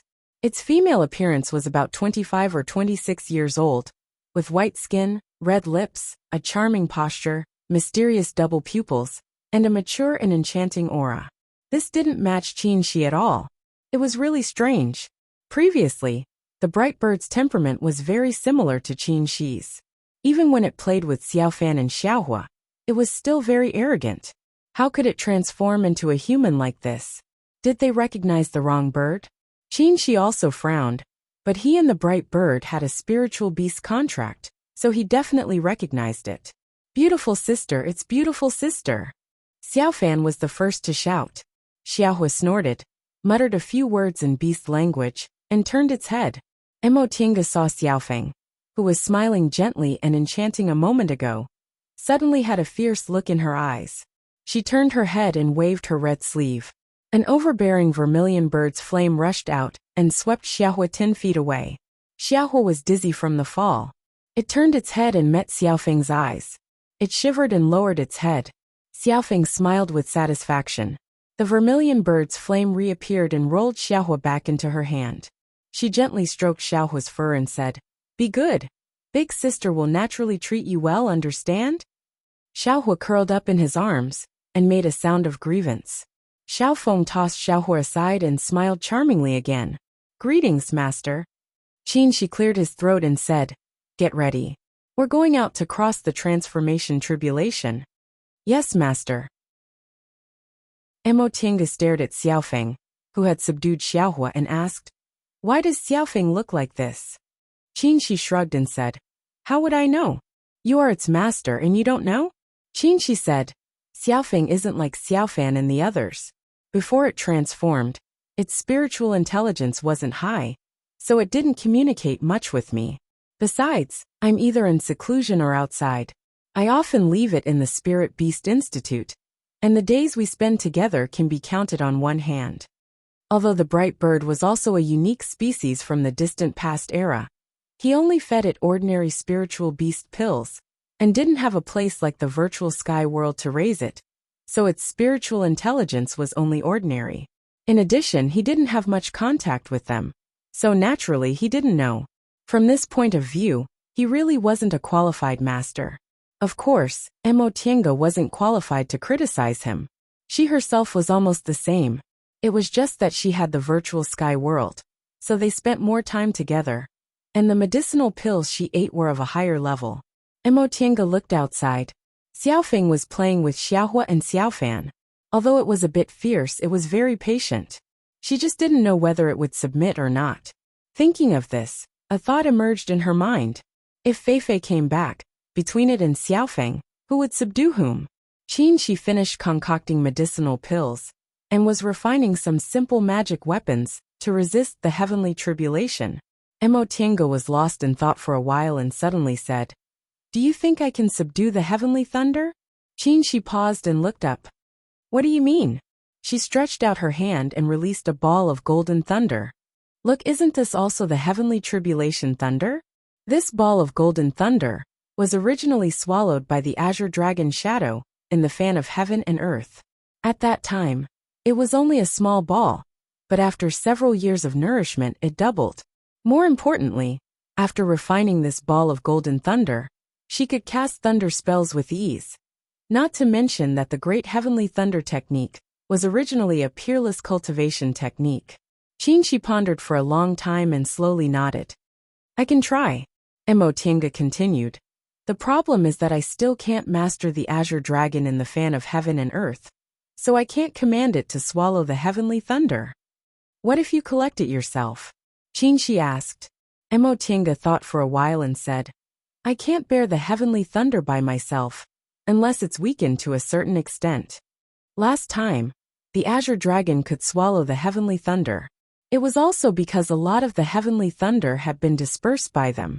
Otherwise, the fan would have been destroyed, and the azure dragon would have died instead of being swallowed." "That's easy," she said. "I'll disperse the heavenly thunder, then you can collect it." The two of them discussed for a while about how to collect the heavenly thunder. They had to pay special attention to one thing. If the power of the heavenly tribulation was comparable to the nascent soul heavenly tribulation last time, they could only prioritize saving their own lives and forget about collecting the heavenly thunder. However, this was unlikely. The reason why Emotienga had the nascent soul heavenly tribulation was because the cultivation technique she practiced was special, so her strength was far beyond that of ordinary cultivators. As for Little Phoenix, it had always been no different from ordinary spiritual beasts. It just absorbed a small amount of Qin-Shi's vermilion bird's breath when it advanced. In addition, this was the Eastern Sea, which was only a few thousand miles away from Bishuan Court. It was best to find a safe place first before going out to face the tribulation. After deciding, the two of them returned to the 10,000 miles canoe. After traveling east for several days, they finally found a secluded place and stopped. There was an island there with a circumference of several miles. There were no spirit veins and very few demonic beasts. Qin-Shi examined it carefully, then said, "Let's do it here. There aren't any high-level sea beasts nearby." Emotienga didn't have any objections. She pulled the 10,000 miles canoe ashore, and the two of them went on the island. They put away the 10,000 miles canoe and started to prepare. Qin-Shi cleared all the dense vegetation on the island, leaving only bare ground. Then Emotienga started to lay a formation. She couldn't lay a great mountain protecting formation, like the heaven and earth reversing formation. All great mountain protecting formations needed the support of spirit veins. Without spirit veins, there wouldn't be a great mountain protecting formation. However, she could lay a simplified version. Although its power wouldn't be as great as the original version, it would be much stronger than ordinary formations. Emotienga thought for a moment, then laid a defense formation in the center of the island. She then laid a yin-yang life-taking formation on the periphery, covering the whole island. Done. 2 days later, She stood up and clapped her hands. Even if its power is similar to my nascent soul heavenly tribulation, it won't be a problem for us to survive. Qin Shi, who was meditating next to her, opened his eyes. Let's take a rest first. We'll call little Phoenix out to face the tribulation later. Emotinga nodded. She meditated for a long time, slowly adjusting her breath until she returned to her peak state. Half a day later, she entered the virtual sky world and called the 3 spiritual beasts. Little Phoenix, come with us to face the tribulation. Xiaohua Xiaofan, be good and stay here. Xiaohua's eyes widened. It grabbed her sleeve and cried. Emotinga patted its head and said, Little Phoenix's transformation tribulation isn't over yet, so it's time to go out and face the tribulation. You and Xiaofan's levels are too low, so it'll be dangerous if you go out. I'll let you go out and play after the heavenly tribulation is over, okay? Xiaohua whimpered and listlessly let go of her sleeve. Emotinga patted it a few times to comfort it, then took little Phoenix out of the virtual sky world. As soon as she went out, she took out a puppet and threw it aside. She also threw a jade plate. The jade plate left her hand and floated in the air. Emotinga waved her spiritual aura, and the jade plate let out a buzzing sound. All the spiritual aura spots around the island seemed to have sensed it and shot out white lights. The white lights slowly gathered in the center and formed a shield. Stand in the middle, she said to little Phoenix. Little Phoenix obeyed and stood in the middle, where the formation's power was the strongest. Qin Shi threw several bottles of medicinal pills to it.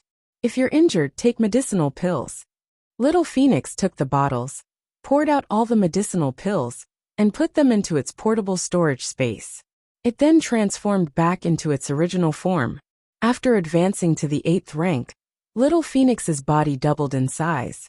Its body was as bald as a chicken, and was only covered with a thin layer of feathers, making it look a bit ugly. However, its tail feathers were as gorgeous as a phoenix's. The sky was clear and boundless a moment ago. But as soon as little Phoenix came out, the dark clouds seemed to have sensed its power and gathered at a speed visible to the naked eye. In the blink of an eye, dark clouds covered the sky, lightning flashed and thunder rumbled. The surroundings were dusky, and the wind whistled.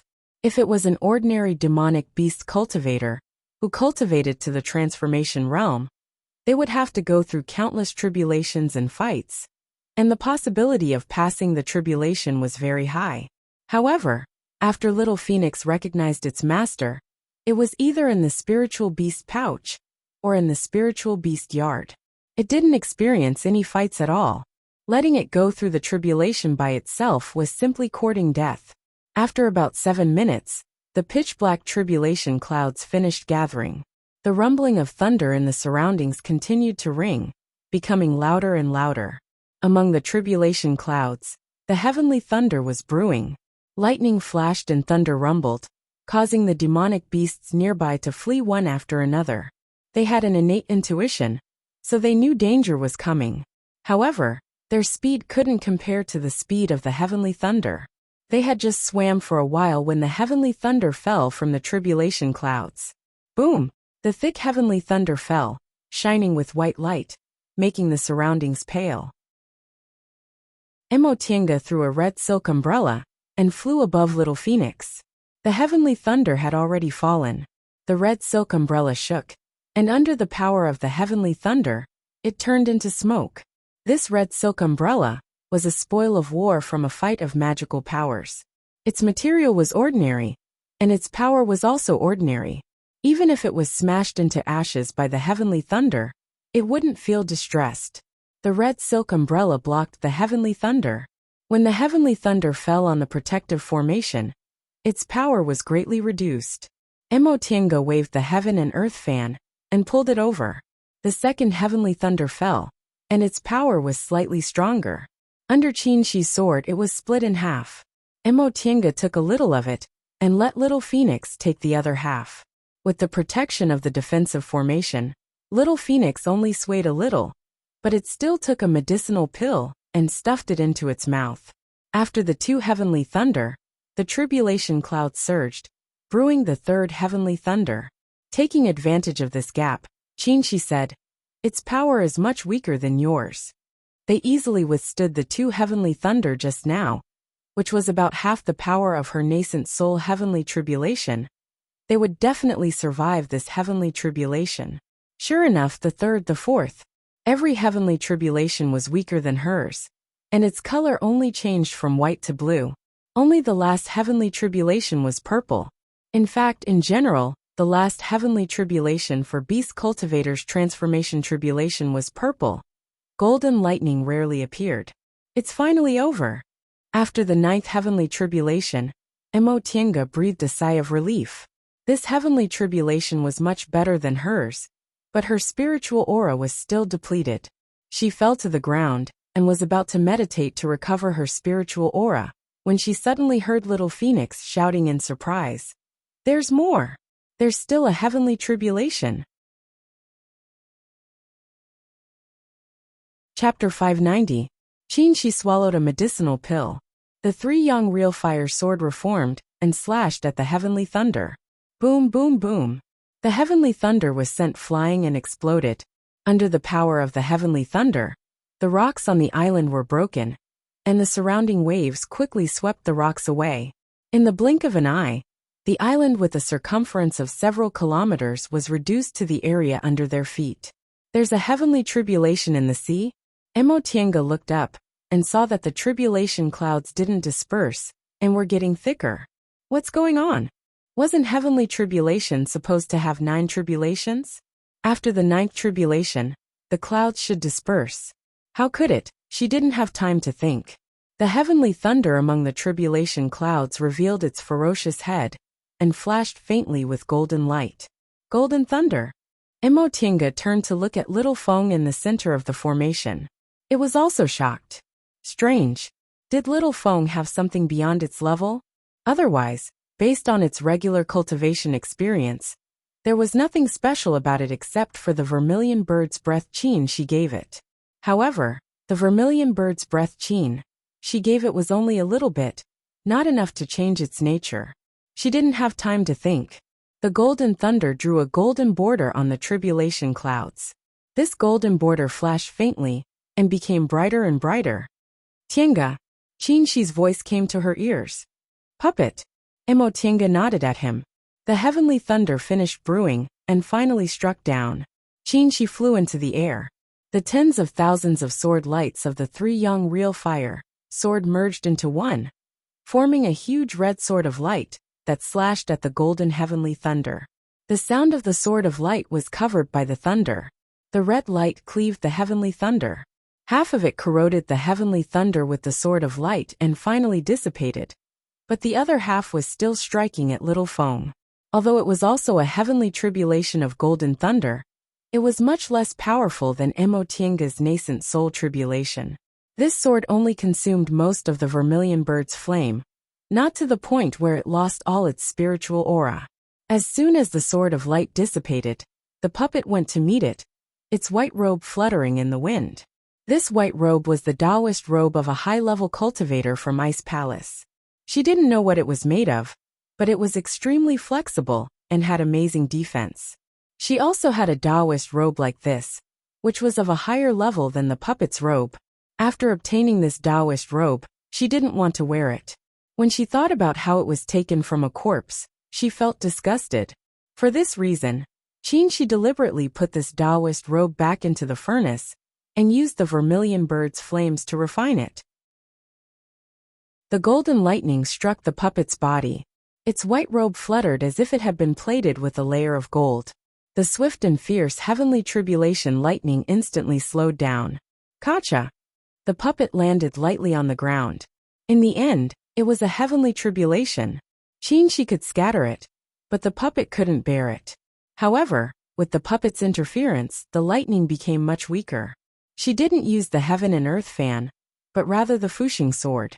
She operated the great heavenly thunder spell, and the golden thunder on the Fuxing sword flickered and spat out indeterminately as she faced the heavenly thunder. The moment it came into contact with the Fuxing sword, the heavenly lightning seemed to be attracted to it. It pounced on the sword and stopped. Qinshi was stunned. The heavenly lightning continued to pour into the Fuxing sword. Emotinga clenched her teeth and firmly grasped the sword. Little Phoenix stared blankly at the center of the array. Its transformation heavenly tribulation seemed to have nothing to do with it. The number of lightning bolts on the Fushing sword increased, until the entire sword turned into a ball of lightning. However, the lightning still didn't stop. The waves were monstrous and rushed towards them. Unfortunately, an array had already been set up here. When the waves crashed into the array, they only struggled for a moment before disappearing. The Fushing sword absorbed the thunder, and the three young real fire swords slashed horizontally. Only less than 1/10 of the heavenly thunder was left, and little Feng had to bear it. Even so, little Phoenix did not dare to be careless. With a clear cry, a bloody mist appeared around her, and her entire body was bathed in flames. These flames were not pure vermilion bird flames. However, the bright bird's bloodline was noble, and the vermilion bird's flames had been purified. Now the level of these flames was extremely high, and they could even contend against the heavenly lightning. Little Feng did not dodge the lightning. The flames on her body burned even more intensely. The fire and lightning fought against each other, devouring each other and blending together. Emotinga put away the Fushing sword, and the puppet then looked at little Phoenix. Under the heavenly thunder, its flames were gradually extinguished, and it was slowly engulfed by the lightning. Just as she was about to step forward, Qinshi blocked her and shook his head. "It's nothing." Amidst the lightning, the flames were faintly discernible, but they never went out. Little Feng finally fell. Outside the flames, lightning flashed. In the sky, the dark clouds suddenly disappeared, and the moon was clear. The heavenly tribulation came and went quickly. The tribulation clouds dispersed, and the huge waves subsided. They stood on this small island that was only about 100 feet in size, watching the ripples under the moonlight. For a moment, they felt like a lifetime had passed. The sound of waves came to their ears. Emotinga turned to look at little Feng, who was surrounded by flames and lightning, and asked worriedly, "Is it okay?" "It's fine." With the spiritual beast contract, he could feel that little Feng's situation was very stable. It should be undergoing the heavenly thunder to temper its body. Emotinga breathed a sigh of relief, sat cross-legged, and adjusted her breath. Qinshi didn't sit down. Although they were protected by the formation, and the demonic beasts around them were scared away by the heavenly tribulation, the Eastern Sea was now the territory of the demonic cultivators in the South Sea. The heavenly tribulation's movement was not small, so it was better to be careful. The sound of the wind was particularly clear at night. He stood on the edge of the island. The waves rose and fell under his feet, glimmering under the moonlight. It was just nightfall, but it was completely dark. Places with pure scenery always seemed particularly small and lonely, such as the snowfield or the sea, especially when it was nighttime. Qinshi realized this, so he immediately calmed down and opened his eyes only when his mind was clear. He turned to look at little Feng, who was steadily absorbing the heavenly thunder to temper its body. Not far away, Emotinga was sitting cross-legged with her eyes closed, her body shrouded in a misty white light. She was in the vast sea, surrounded by seawater, which made her feel like time and space were blurred. He listened to the sound of waves, felt the sound of the wind in his ears, and looked up at the boundless sea. There seemed to be a flash of light in the corner of his eyes, and he became vigilant. The three young real fire sword turned into a red light and rushed over there at lightning speed. When little Feng was undergoing the tribulation here, the demonic beasts either hid far away or died under the heavenly tribulation. Now that the heavenly tribulation was over, demonic beasts must be taking advantage of it. Demonic cultivators who had just undergone the heavenly tribulation were at their weakest. The red light flashed, and a powerful spiritual aura pressure suddenly burst out. The same red light turned into a circle and wrapped around the three young real fire sword, sending it back. Qinshi was stunned. This aura clearly belonged to an early-stage nascent soul human cultivator. That person was about to escape, but Qinshi shook his arm, and the three young real fire sword came out again. This time it was full of power. The three young real fire sword arrived. Under the light of the vermilion bird's flames, a frightened face was reflected. She was surprised when he vaguely saw the person's appearance. He used his spiritual aura and withdrew the 3-yang real fire sword. Emotinga finished adjusting her breath, opened her eyes and stood up. She asked curiously, "What's going on?" She didn't answer. He looked at the place where the cultivator was hiding and said loudly, "Fairy Fengqing, please come and have a chat." That person didn't move for a long time. So she said again in a deep voice, "Fairy, we're fated to meet here. Why don't we meet calmly?" Under the moonlight, ripples appeared on the seashore. A person on a red lotus flew over. This person was Tiandao Sec's Fairy Fengqing. At this moment, the moonlight was cold, the seawater was rippling, her red clothes fluttered, and she stood on a red lotus. If it weren't for her gloomy expression, she would have looked as elegant as a fairy and picturesque. Upon arriving at this island, Fairy Fengqing saluted with a complicated expression. "Fellow Taoists, your spiritual beasts are crossing their tribulations here. Fengqing thought you were a demonic cultivator from the sea and wanted to take advantage of you. I'm really sorry for offending you." Her tone was polite, but her expression was still arrogant. She didn't care at all. He smiled and saluted back. "Fairy, you left a month ago. I thought you'd already returned to Tiandao sect, but I didn't expect to meet you here. We're really fated." Fairy Fengqing sensed the probing intention in his words, so she said faintly, "I won't hide it from you. Fengqing received some news before, so I came here to look for treasures." The three of them fell into a strange silence after Fairy Fengqing finished speaking. Now that the world was in chaos, Fairy Fengqing left Bishuan Court and should have returned to Tiandao sect long ago. But now she appeared in the depths of the Eastern Sea. They guessed she was probably looking for treasures or something, but they didn't expect she'd admit it so straightforwardly. As for Fairy Fengqing, her gaze was now wandering. She knew she couldn't hide it since they happened to meet here, so she admitted it. However, she was still worried, afraid these two people would take a share of the loot. She was only in the early stage of the nascent soul realm, so her cultivation level was ordinary. These two people were two of the most outstanding geniuses in the history of the celestial pole. She was on par with Mo Qingwei, but she couldn't defeat Qin Shoujing, who was in the middle stage of the nascent soul realm. Seeing that the two of them were silent, Fairy Fengqing asked, "May I know why fellow Taoists are here?" "The demonic cultivators in the Eastern Sea are coming aggressively. Why aren't you two at Bishuan Court?" She smiled bitterly. "Fairy, you don't know. The demonic cultivators have reinforcements. Now that Bishuan Court's great mountain protecting formation has been broken, we escaped." "Oh."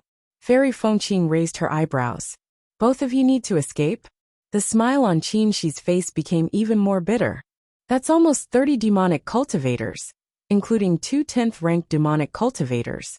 Fairy Fengqing was stunned. So many demonic cultivators were dispatched. "Yes, Fairy. If you don't want to go back to Kunwu for the time being, you'd better be careful. The Eastern Sea is now the territory of demonic cultivators." Fairy Fengqing pondered for a moment, then raised her hand to salute him. "Thank you for telling me, fellow Taoist. That being the case, I'll take my leave first." She took a step back. "Fairy, please." Seeing that they didn't want to snatch her fated chance, Fairy Fengqing felt a bit relieved. She nodded at them. Then a red lotus rose under her feet, and she floated away from the island until she disappeared. Qi's smile disappeared. He stared at the place where Fairy Fengqing disappeared in silence for a long time before he said to Emotinga, "Let's follow her and take a look." Emotinga said, "You don't believe her?" She shook his head. "I believe her, but only half of it. The treasure she's looking for might not be as calm as she appears." "All right." Emotinga thought for a moment. "She came to the Eastern Sea because of Bishuan Court. The so-called treasure hunt is probably related to Bishuan Court, so I should take a look." She walked to the center of the island, took little Feng into the virtual sky world, settled it in the spiritual beast house, and told Xiaohua and Xiaofan not to disturb it. "Let's go." She didn't have time to recover his spiritual aura, so he swallowed a restorative panacea, then summoned his flying cloud. He concealed his aura, then carefully followed behind Fairy Fengqing.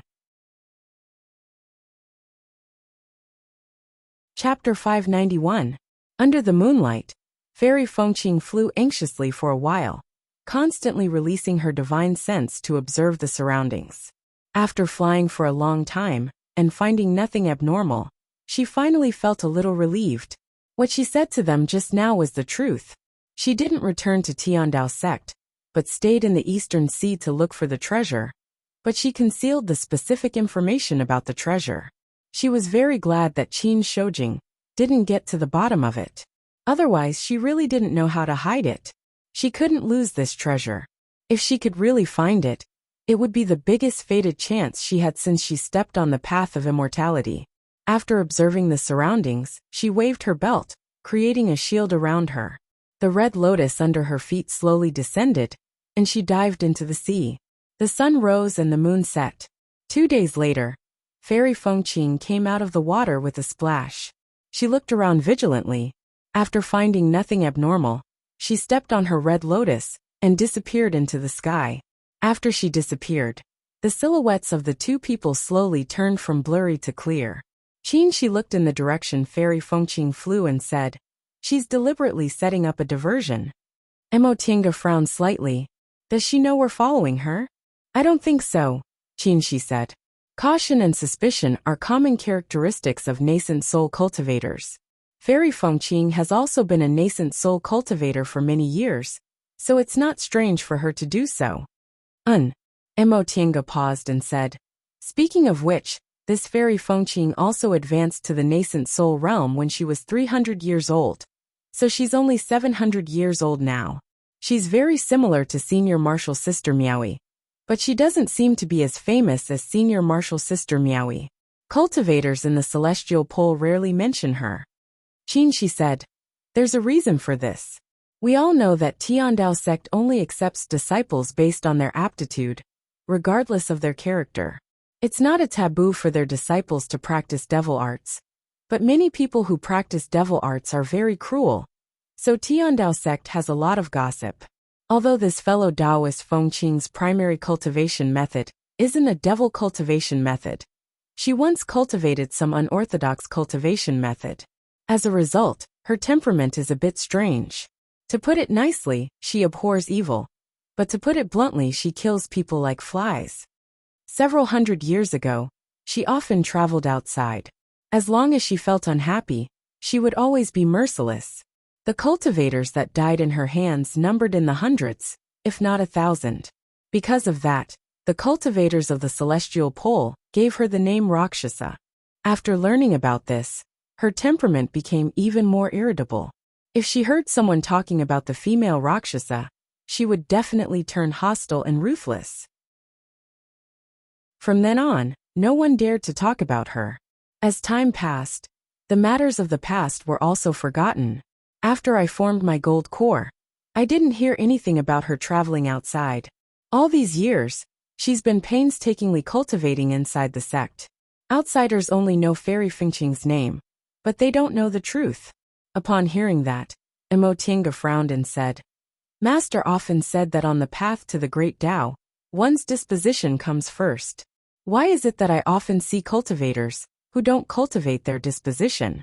This Fengqing fairy was actually able to cultivate to the nascent soul stage. She shook his head. "You misunderstood. It's not that they don't cultivate their minds." "What do you mean?" Emotinga was confused. She stared at her and asked, "Do you remember Professor Han from Yunzheng?" Professor Han was naturally Han Shiji from Yu Mountain Academy. Emotinga nodded. "I remember. Why are you talking about him?" She said, "You should know that although Professor Han's cultivation level isn't obvious, he has a unique understanding of scriptures. He's only in the core formation realm. But he can become a professor precisely because he's unconventional and talented." He paused for a moment. When he saw Emotinga nod, he continued to say, "In our opinion, he's ruthless and selfish. He doesn't restrain his desires and doesn't cultivate his disposition. But he can create his own mental cultivation technique. Do you know why?" Emotinga said slowly. "I've also thought about this question, but I haven't figured it out yet." She smiled and said slowly, "What I think is that he found his own Tao." Emotinga was stunned. She raised her head and stared at him. Since he can create his own mental cultivation technique, it means he already understands the scriptures and has his own understanding. Since he has his own understanding, but he doesn't practice the cultivation techniques of his predecessors, it's clear that he doesn't use the predecessors' Tao as his Tao. He found his own Tao. Mo Tiange listened and pondered silently. Over the past 100 years, she had traveled to many places and met many people, but none of them could make her as puzzled as Han Shizhi. As Qin Shi said, Han Shizhi was ruthless and stubborn. The so-called cultivation of disposition was nonsense to him. To put it bluntly, he wasn't a good person. However, such a bad person was a genius Confucian cultivator. He was only in the core formation realm, but he already became a professor at Yu Mountain Academy. He was highly regarded, and even got the approval of the Confucian school's sacred object. It was only a matter of time before he advanced to the nascent soul realm. She couldn't understand why such a person's cultivation path was so smooth. Were the so-called state of mind and disposition all nonsense?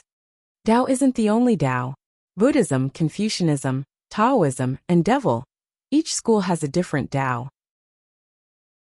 Even if you're a cultivator, each person's Tao is different, and each Tao has a chance to cultivate and become an immortal. This is the 3,000 great Taos. All of them can reach the divine. Mo Tiange nodded slowly. Of course she knew this. Qin Shi continued. There are 3,000 Taos. Similarity is Tao, opposites are Tao. Justice is Tao, evil is Tao, salvation is Tao, slaughter is Tao, beauty is Tao, ugliness is Tao. Taos are ever-changing, but one thing remains the same. Only a strong heart can find one's own Tao. In this world, there are some people who are ruthless and vicious. They don't practice devil arts, but they can walk to the end without any inner demons. Why is that? That was because they were vicious and ruthless at heart. They faced their hearts and firmly believed that what they thought was the truth, which was also their Tao. Since everything they do is following their own Tao, they naturally don't have inner demons. Therefore, people who are obsessed with their own Tao, whether they're good or evil, beautiful or ugly, can find their own Tao. Mo Tiange was stunned and murmured. In that case, people can set foot on the great Tao without cultivating their mental state at all. You can't think like that. Judging from her expression, she seemed to have doubts about mental state cultivation. Qin Shi explained, every school has a different Tao.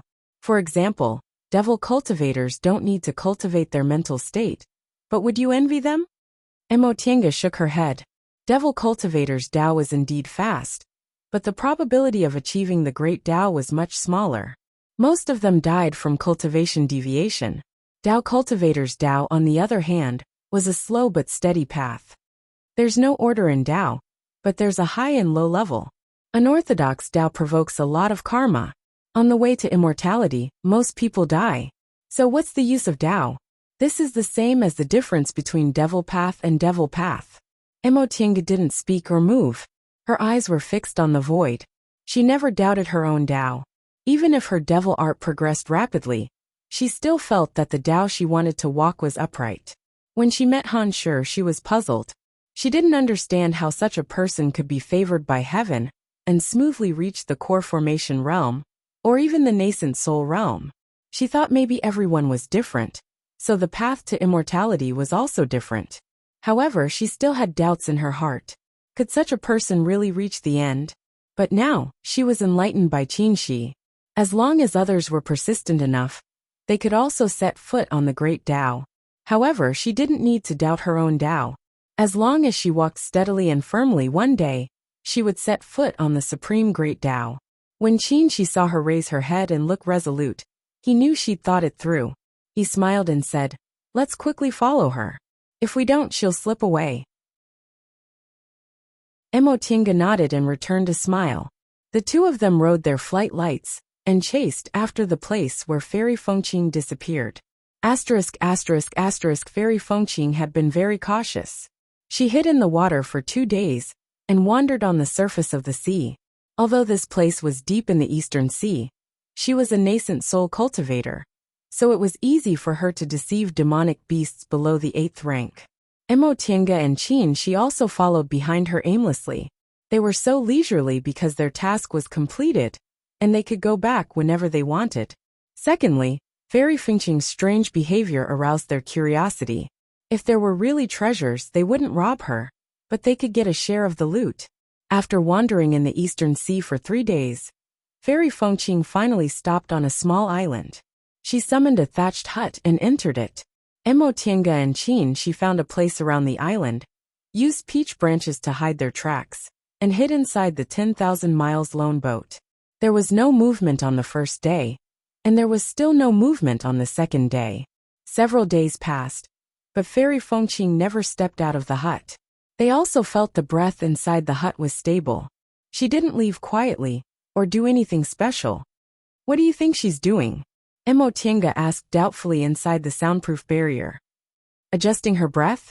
She hasn't done anything these past few days, so she's in good condition. Cultivating? If that's the case, she's too free to hide in the uninhabited Eastern Sea to cultivate. Maybe she's studying some clues, Qin said. She probably got this information when she arrived at Bishuan Court. She probably can't understand it in such a short time. How long will this research take? Emo Tiange had a headache. 3 to 5 days is fine. But what about a month or 2? In any case, we have nothing to do. We can wait even if it's a year or 2. Qin was very calm. They'd already sent the disciples of the Immortal Alliance back to Kunwu, so they could go back anytime. If they went back later, they could take fewer tasks. Alright. Emo Tiange thought about it. It didn't matter if they didn't go back for the time being. Although they were a bit short on manpower, it wasn't to the point where they couldn't do without the 2 of them. Xianqing School's Great Mountain Protecting Formation was fully activated, so it was very safe. Her master and several senior martial brothers and sisters were also not in danger. Fairy Fengqing didn't move, but Little Feng woke up first. After going through the transformation Heavenly Tribulation and being reshaped by Heavenly Thunder, the spiritual aura all over its body was condensed, and its spiritual aura pressure was heavy. The trace of Vermilion Bird's breath became purer and guarded its dantian. Qin entered the virtual sky world to test his moves with it, and was very satisfied. Now Little Feng's strength was equivalent to that of a nascent soul cultivator, so he could take it out to fight. In addition to himself, they also had a nascent soul puppet, and an 8th rank bright bird. Even if they encountered a cultivator in the late nascent soul stage, they could still fight. Chapter 592. What's she waiting for? Emo Tiange sat cross-legged in the cultivation room, meditating with her eyes closed. She didn't understand Fairy Fengqing's temperament, but she knew the thoughts of nascent soul cultivators.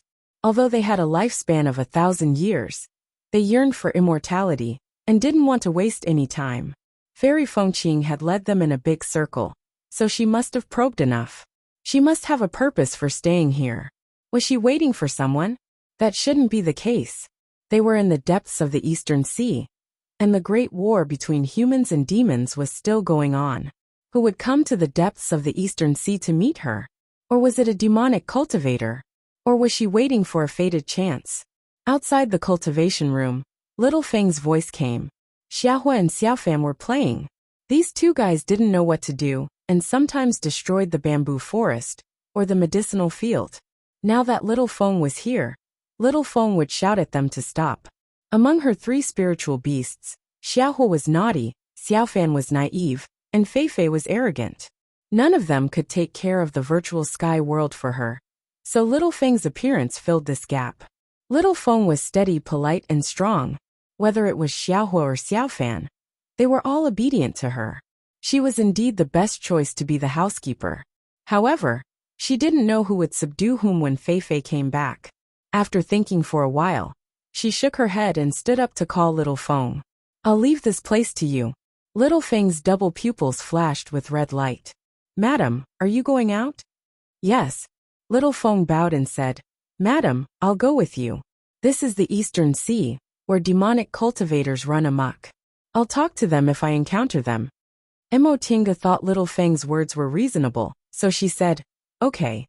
After leaving the virtual sky world, Qin was adjusting his breath in the 10,000 miles lone boat. He opened his eyes when he sensed their breaths. How is it? Mo Tiange asked while casting a spell to peep at Fairy Fengqing. Qin, she said. Still nothing. There was a breath-concealing formation set up in the cottage, so they could only sense Fairy Fengqing's breath. It was calm and stable, so she should be meditating. I don't think she's studying clues. If they were researching clues, they should have been hiding near Bishuan Court. If they hid here, it'd be troublesome if they attracted beast cultivators. Besides, it's been a while since she left Bishuan Court. She only found this place now, so she should have finished studying it by now. What you said makes sense. Qin, she nodded. Mo Tiange continued to say. She found this place after some time and stayed here for almost 10 days.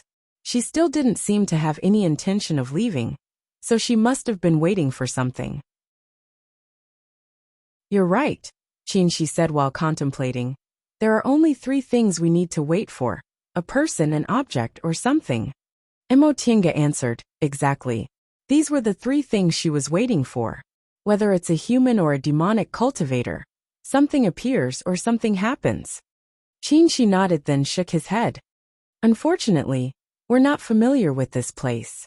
Otherwise, we'd be able to analyze some information. Yes. Mo Tiange shrugged.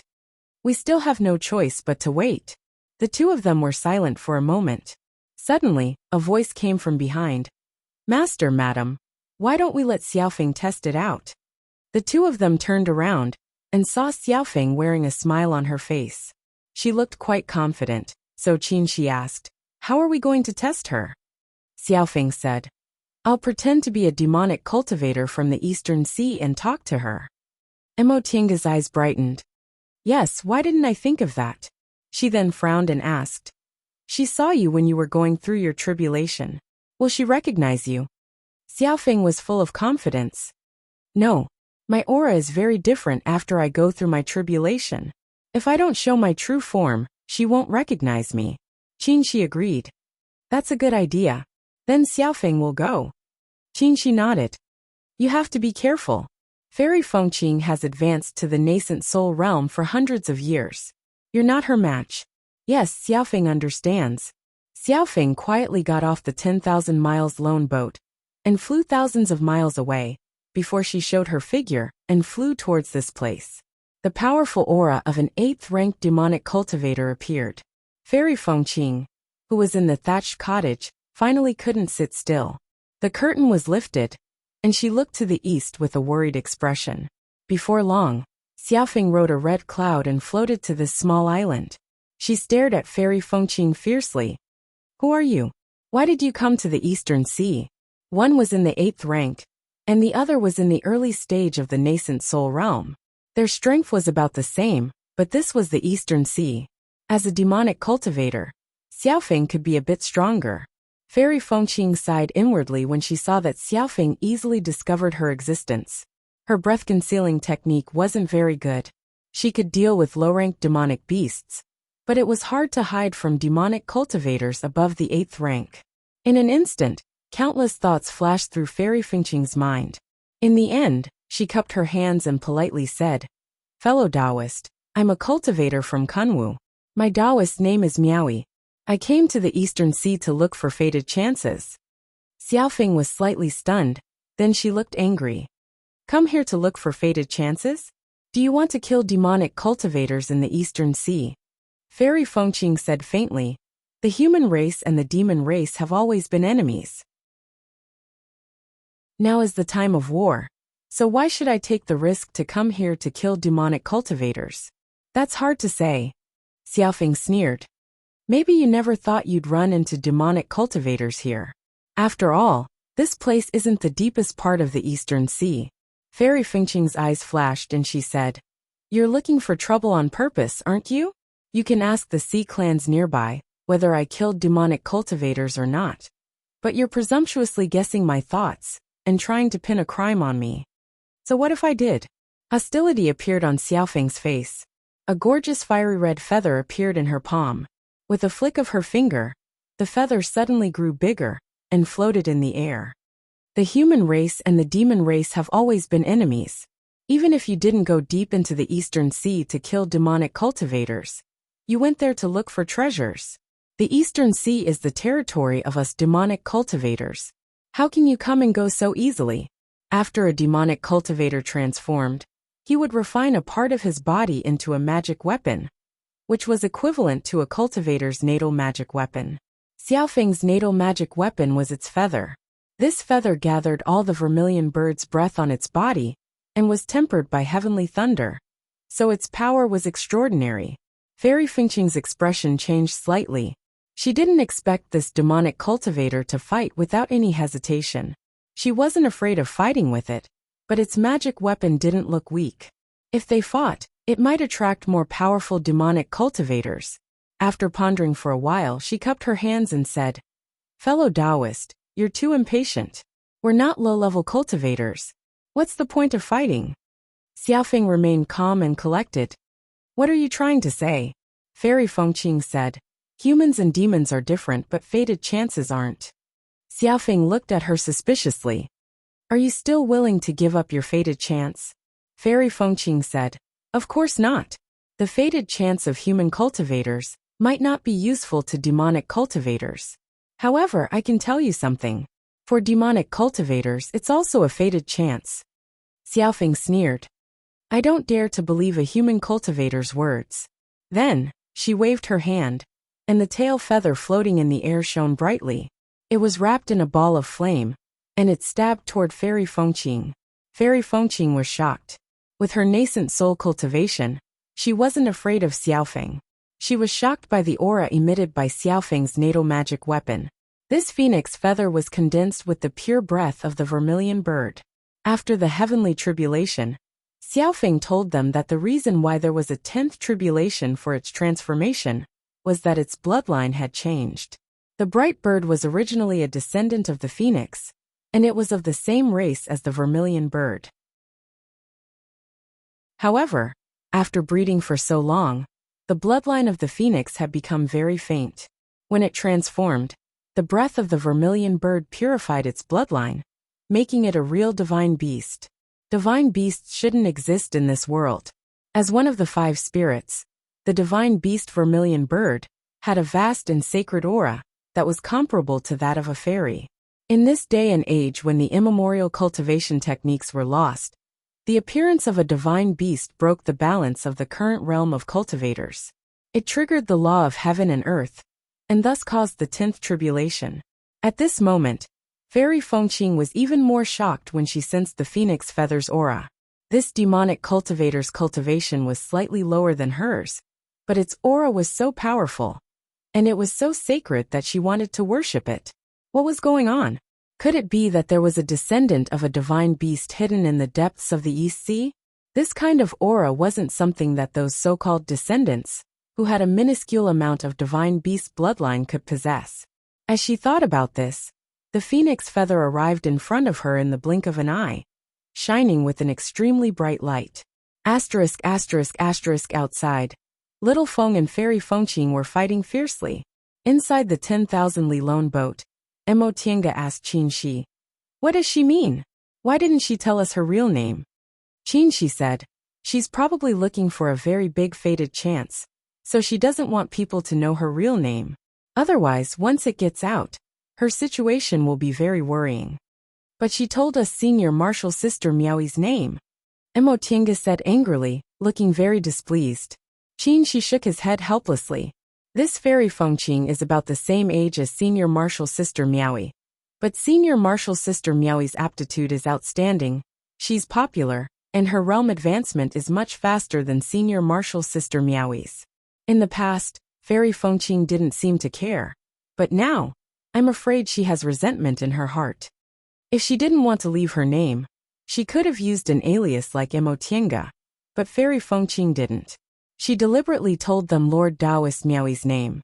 They wouldn't believe it if they said it was unintentional. Outside the longhouse, Little Feng and Fairy Fengqing were fighting back and forth. The spiritual aura was turbulent, causing raging waves and surging clouds. Fairy Fengqing cultivated the fire lotus technique, while Little Feng was a divine beast with fire attributes. The two of them fought on the sea, so their strength was weakened. Although Fairy Fengqing's methods were brilliant, Little Feng's vermilion bird flame was of a higher level. so she couldn't do anything to it for a while. However, the commotion here had already caused the sea beasts to hide. If this dragged on for a while, higher-level beast cultivators would probably come. While Fairy Fengqing was thinking about this, Red Lotus blocked the phoenix feather and shouted, "Fellow Taoist, it's not easy for the beast race to cultivate. Do you really want to hurt both of us?" Little Feng's figure came to a halt.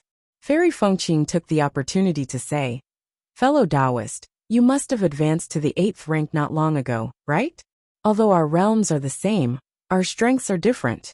If I make up my mind, it won't be difficult for me to injure you." Hearing those words, Xiao Feng revealed a hesitant expression. "Although we're not from the same clan, we don't have any deep hatred. Why do we have to fight to the death?" After a while, Little Feng finally waved her hand and took back her phoenix feather. Fairy Fengqing heaved a sigh of relief, and also called back her red lotus. "How should I address you, fellow Taoist?" Fairy Fengqing asked. Little Feng said, "I'm a descendant of the phoenix. You can call me Lord Phoenix." "Fellow Taoist Lord Phoenix." Fairy Fengqing felt strange.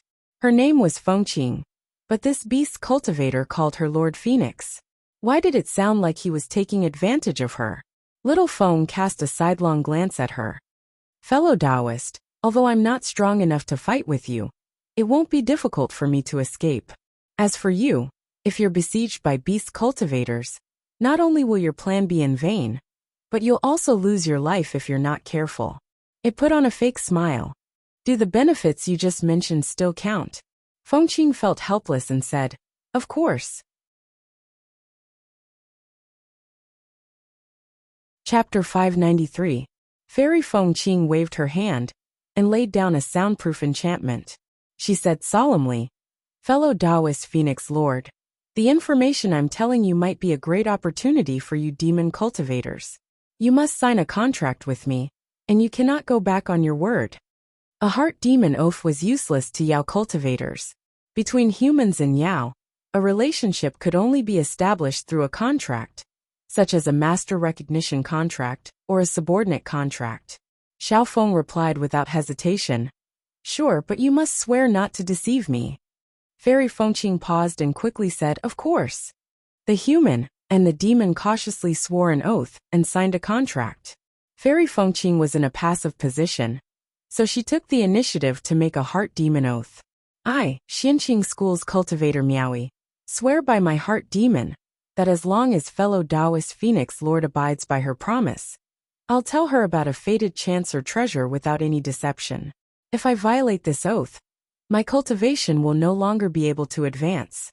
I will be haunted by my inner demons and I will die." Fairy Fengqing then looked at Xiaofeng. "Fellow Taoist, I've already made a heart demon oath. What about you?" The corner of Xiaofeng's mouth twitched secretly, but she did not reveal anything on her face. She said lightly, "Let's sign the contract now." As it finished speaking, its body lit up with a red light. Within the light, there seemed to be some mysterious runes appearing one by one. Finally, everything calmed down, and the runes turned into a small ball of light that floated in the air. Little Feng looked at Fengqing and said calmly, "Fellow Taoist Miaoyi, leave your divine sense imprint on it, and it will be considered a success." Fairy Fengqing carefully extended her divine sense and touched the ball of light. After confirming that the contents were correct, she left an imprint and retracted it. The ball of light lit up, which meant that the contract had taken effect. Little Phoenix waved its sleeves, and the ball of light flew back to it. It turned into a clear light and returned to its body. "Fellow Taoist, please speak." Fairy Fengqing's eyes flickered, and she said in a low voice, "Since fellow Taoist Phoenix is a demon cultivator of East Sea, do you know anything unusual about this place?" Xiaofeng's expression did not change. She shook her head and said, "I'm not a monster cultivator from the Eastern Sea, and this is not the location of my immortal's cave, so I don't know." Fairy Fengqing didn't suspect anything. She paused for a moment and began to slowly explain the reason. It all started from a month ago. The beast cultivators invaded, and the Eastern Sea region was in a state of emergency. Bishuan Court lost a lot of disciples, but in the end, They barely managed to block the beast cultivators with the power of the Great Mountain Protecting Formation. They then went to Tiandao sect to ask for help. At that time, Tiandao sect only had 2 nascent soul cultivators. Lu Dequan was in charge of Tiandao sect's Great Mountain Protecting Formation, so Fairy Fengqing went to the Eastern Sea to guard Bishuan Court and block the breach in the sect's defense created by the beast cultivators. After Fairy Fengqing arrived at Bishuan Court, she managed to stabilize the situation very quickly. Fairy Fengqing was a nascent soul cultivator, so Bishuan Court, whose highest cultivation level was only in the core formation realm, didn't dare to slight her in the slightest. Aside from the 7th floor of the Dao Achieving Pagoda, all of Bishuan Court's important places were open to Fairy Fengqing. Tang Shen even offered her a bunch of valuable gifts to thank her for her help. In this batch of gifts, Fairy Fengqing found an item, a gray transparent stone. This stone didn't have any spiritual energy, but it had a mysterious calming power that could stabilize one's mind. There were many methods to calm one's mind in the cultivation world, such as formations, talismans, and medicinal pills.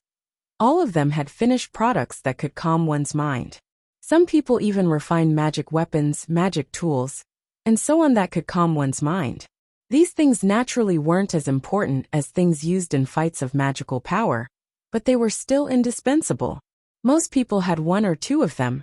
Treasures that naturally calmed one's mind were mostly made of special materials, so they contained natural formations. These kinds of formations might have been discovered, or hadn't been discovered yet.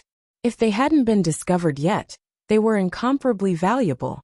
Among the various kinds of naturally calming treasures circulating in the market, most of them had already been thoroughly studied, so their value was average. This stone Bishuan Court offered was the latter type. Fairy Fengqing discovered that this object was made of a special material. Even with her knowledge as a nascent soul cultivator, she couldn't recognize it. It contained a mysterious natural formation that was complex and exquisite. It seemed to contain some kind of wonderful sacred aura. She knew she'd encountered a real treasure. If this object was returned to the sect, and the sect's formation master extracted its formation, it would be of great benefit to the sect. She never expected that this small Bishuan Court, which couldn't even be considered a medium-sized cultivation group in Kunwu, would actually have such a treasure. It seemed the Eastern Sea wasn't as barren as Kunwu cultivators thought. Fairy Fengqing asked about this object's origin, but no one in Bishuan Court knew about it. It was Ying Genie who found a record for her. This object belonged to the 10th generation head elder of Bishuan Court. After the elder passed away, he offered all his possessions to the sect, so this object became a collection in the sect's storeroom. Fairy Fengqing obtained the letter from the 10th generation head elder from Ying Genie and found some vague records in it. When the 10th generation head elder was young, in order to find a fated chance to form her gold core, he went deep into the Eastern Sea to look for beast cores that could help him form his gold core. She searched the Eastern Sea for more than half a year and encountered countless dangers. Along the way, she once found an abnormality in a sea area and picked up this gray stone. After that, she only used it to calm her mind when she cultivated and didn't pay much attention to it. However, Fairy Fengqing found something that moved her in the few sentences about the abnormalities recorded in the book. On the surface of the sea on the side of the island, there was a faint glow. I followed the light and went to the bottom of the sea. I saw a gray stone hidden in a rock with a faint glow. The head elder put the object away and examined it carefully. She found something strange about the surroundings. There seemed to be faint spiritual aura fluctuations. After searching for a long time, she found several damaged magic weapons. Fairy Fengqing said, "This person's cultivation level is low and her knowledge is shallow." As soon as I saw those damaged magic weapons, I knew they were left by a deification cultivator, but she thought they were left by a predecessor of the sect. Xiaofeng looked indifferent. What does that have to do with me? What use are human cultivators' belongings to us beast cultivators? Fairy Fengqing stretched out her hand, holding a gray, slightly transparent stone between her fingers. If I say this object is Qilan bone, will you believe me? Xiaofeng was shocked. What did you say? Fairy Fengqing played with the stone in her hand and cast a sidelong glance at Xiaofeng. In Kunwu, there's a spiritual beast sect that specializes in beast-taming techniques. The mount of their founder is said to be a qilin. Xiaofeng said without hesitation. That's impossible. Divine beasts have long disappeared. At most, it's a spiritual beast with qilin blood just like me. Probably. Fairy Fengqing didn't want to argue with her and continued to say. After tens of thousands of years, even if beast cultivators have a long lifespan, that qilin should have passed away. After it passed away, spiritual beast sect refined its bones into a magic weapon called the qilin cauldron. I was fortunate enough to see it. Previously, I always felt its aura was familiar, but later, I remembered it was very similar to the qilin cauldron's aura, and it was a bit purer. Xiaofeng's eyes flashed. Could it be that you're willing to give this qilin bone as a gift? Fairy Fengqing shook her head. Of course not. I told you it's a piece of news. She continued to say. During those days, I looked through Bishuan Court's ancient records and inquired about some legends about the Eastern Sea. Basically, I'm sure a qilin once appeared in the sea. Xiaofeng frowned. Are you sure it was a real qilin, and not just a spiritual beast with the shape of a qilin, but a thin bloodline? Fairy Fengqing said. It's just my speculation. Xiaofeng was silent, but her thoughts were flying. Did a qilin really appear here? Did this qilin leave behind a bloodline? If divine beasts still existed in this world, after a long time she said, Fellow Taoist, although this piece of news is shocking, it doesn't have much value. The Eastern Sea is so big. Where can we find it? Fairy Fengqing said, How could it not have any value? You're a beast cultivator, so you can inquire about this from the sea beasts here. Moreover, why did this qilin bone appear here? And why is there a beast cultivator's magic weapon nearby? It's most likely a cultivator fought with a qilin here, and that qilin was injured. Xiaofeng couldn't help but feel tempted. If a deification cultivator fought with a qilin here, that qilin most likely died here. Fellow Taoist Phoenix Master, is this piece of news valuable? Fairy Fengqing saw that she was moved, so she smiled and asked. Xiaofeng collected her thoughts and said seriously, If that's the case, then it's still valuable. But, it raised its eyebrows and said, What value does it have to you? If you want a qilin, then we're opponents. Fairy Fengqing said indifferently, I'm naturally more interested in deification cultivators.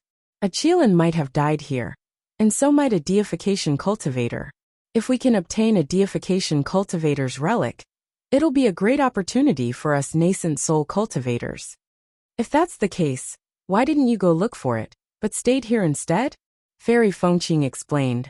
That cultivator's notes said that we can only reach the place she mentioned at a special time. All right. Xiaofeng pondered for a moment. I'll believe you for now. Fairy Fengqing smiled. Since Xiaofeng was willing to believe her, she wasn't afraid that it would leak the news. That was a qilin, who would want to share the opportunity with other beast cultivators.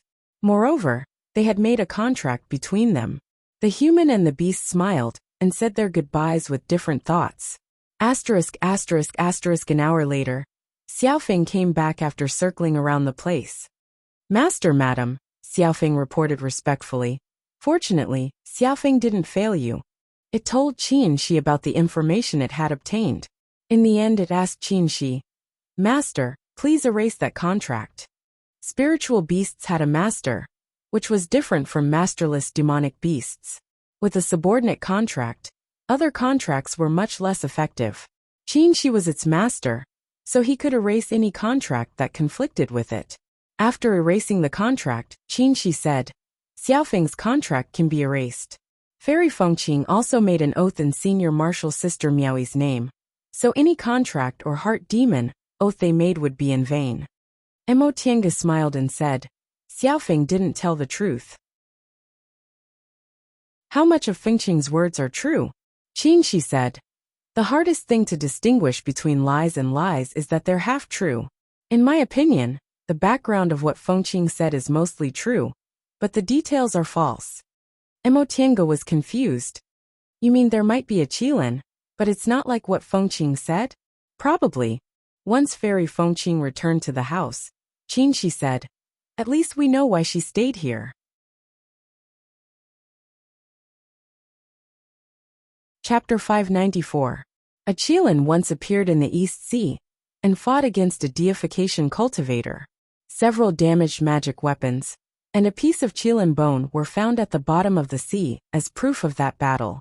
Whether what Fairy Fengqing said was true or not, there must be something to gain from it. That was why she risked being discovered by the beast cultivators and went deep into the East Sea. If it was really a Qilin, it was a temptation they couldn't resist. Over the years, they encountered the Azure Dragon, Vermilion Bird, and White Tiger temples. The power of these three spirits was obtained by Qin Shi, Emotienga, and Feifei respectively. They also knew the location of the Black Tortoise Temple. The only thing they lacked was the Qilin. Emotienga had a hunch that gathering the power of the five spirits would be a great harvest. They originally planned to go to the Black Tortoise Temple to look for clues about the Qilin. Now that they heard this news, they naturally couldn't let it go. After discussing with Qin Shi, they agreed that they would continue to monitor Fairy Fengqing, while Little Phoenix would go to inquire about the information. There were demonic beasts all around. They couldn't communicate with them, but Little Phoenix could. Little Phoenix gladly obeyed. It took the magic weapon Qin Shi gave it, hid its traces, and quietly left the canoe. After flying thousands of miles away from the range of Fairy Fengqing's divine sense, Little Phoenix stopped in midair and scanned the area with its divine sense. It confirmed that there were many sea beasts around, including several 6th or 7th rank ones. It shook its body and showed its true form. After being tempered by the heavenly thunder and completely absorbing the Vermilion Bird's breath, Little Phoenix's appearance changed. Gorgeous feathers grew out of its bare body. The fiery red light was the purest color of flames. There were countless tiny flames burning on its feathers, making it look like a phoenix made of flames. Little Phoenix raised its head and let out a phoenix cry, spreading in all directions with endless power. Whoosh whoosh. Along with Little Phoenix's cry, waves appeared on the calm sea. Many sea beasts panicked at first, then gathered together, and finally swam upstream one after another, popping their heads out of the sea. Seeing Little Phoenix, they were first shocked, then horrified, and finally worshipped it. For demonic beasts, bloodline was their most essential characteristic. There were differences between demonic beasts with high and low cultivation levels, and there were even more differences between demonic beasts with low and noble bloodlines. Noble bloodlines meant a high starting point, fast progress, superior aptitude, and early spiritual wisdom. It was very difficult for a small fish with the lowest bloodline to become a demonic beast, but the noblest 5 spirits were born with 5th or 6th rank cultivation levels. Worship of bloodlines was deeply engraved in demonic beasts' blood. Even if their cultivation levels were higher, they wouldn't dare to fight against low-level demonic beasts with noble bloodlines. But now, a phoenix had appeared in front of these sea beasts whose bloodline was neither too low nor too high. Its beautiful figure, pure aura, and powerful aura all brought them a deep shock. The level 6 killer whale unconsciously let go of the jellyfish, and the bloody jellyfish fell from its mouth, falling into the sea. Dragon Yang Sea, killer whale of the Sioux, brother tiger. A giant clam floated towards it. What is this? Mythological beast. This is a mythological beast. A seal raised its head and roared in beast language, attracting several 6th and 7th rank sea beasts to swim towards it. Dragon? Is Phoenix dragon? Such a powerful aura. If it's not a divine beast, then what is it? The seal was convinced. It swam forward and bowed its huge head to Xiaofeng. Honorable divine monarch, leopard star of the seal clan greets you. Xiaofeng lowered her gaze and proudly nodded her head, but she did not even make a sound. At such a close distance, the seal felt an even greater pressure. It hadn't reached the 8th rank yet, so its spiritual intelligence wasn't high. Moreover, as a demonic beast, it relied on its instincts to act. It already believed without a doubt that Xiaofeng was a genuine mythological beast. My lord. Under the pressure, Seal braced himself and said, Ever since the world changed, the divine lords have all ascended to the spiritual realm. Did my lord descend from the spiritual realm? Xiao Feng snorted softly and said, I am the descendant of the divine monarch, and I have stayed in the human world.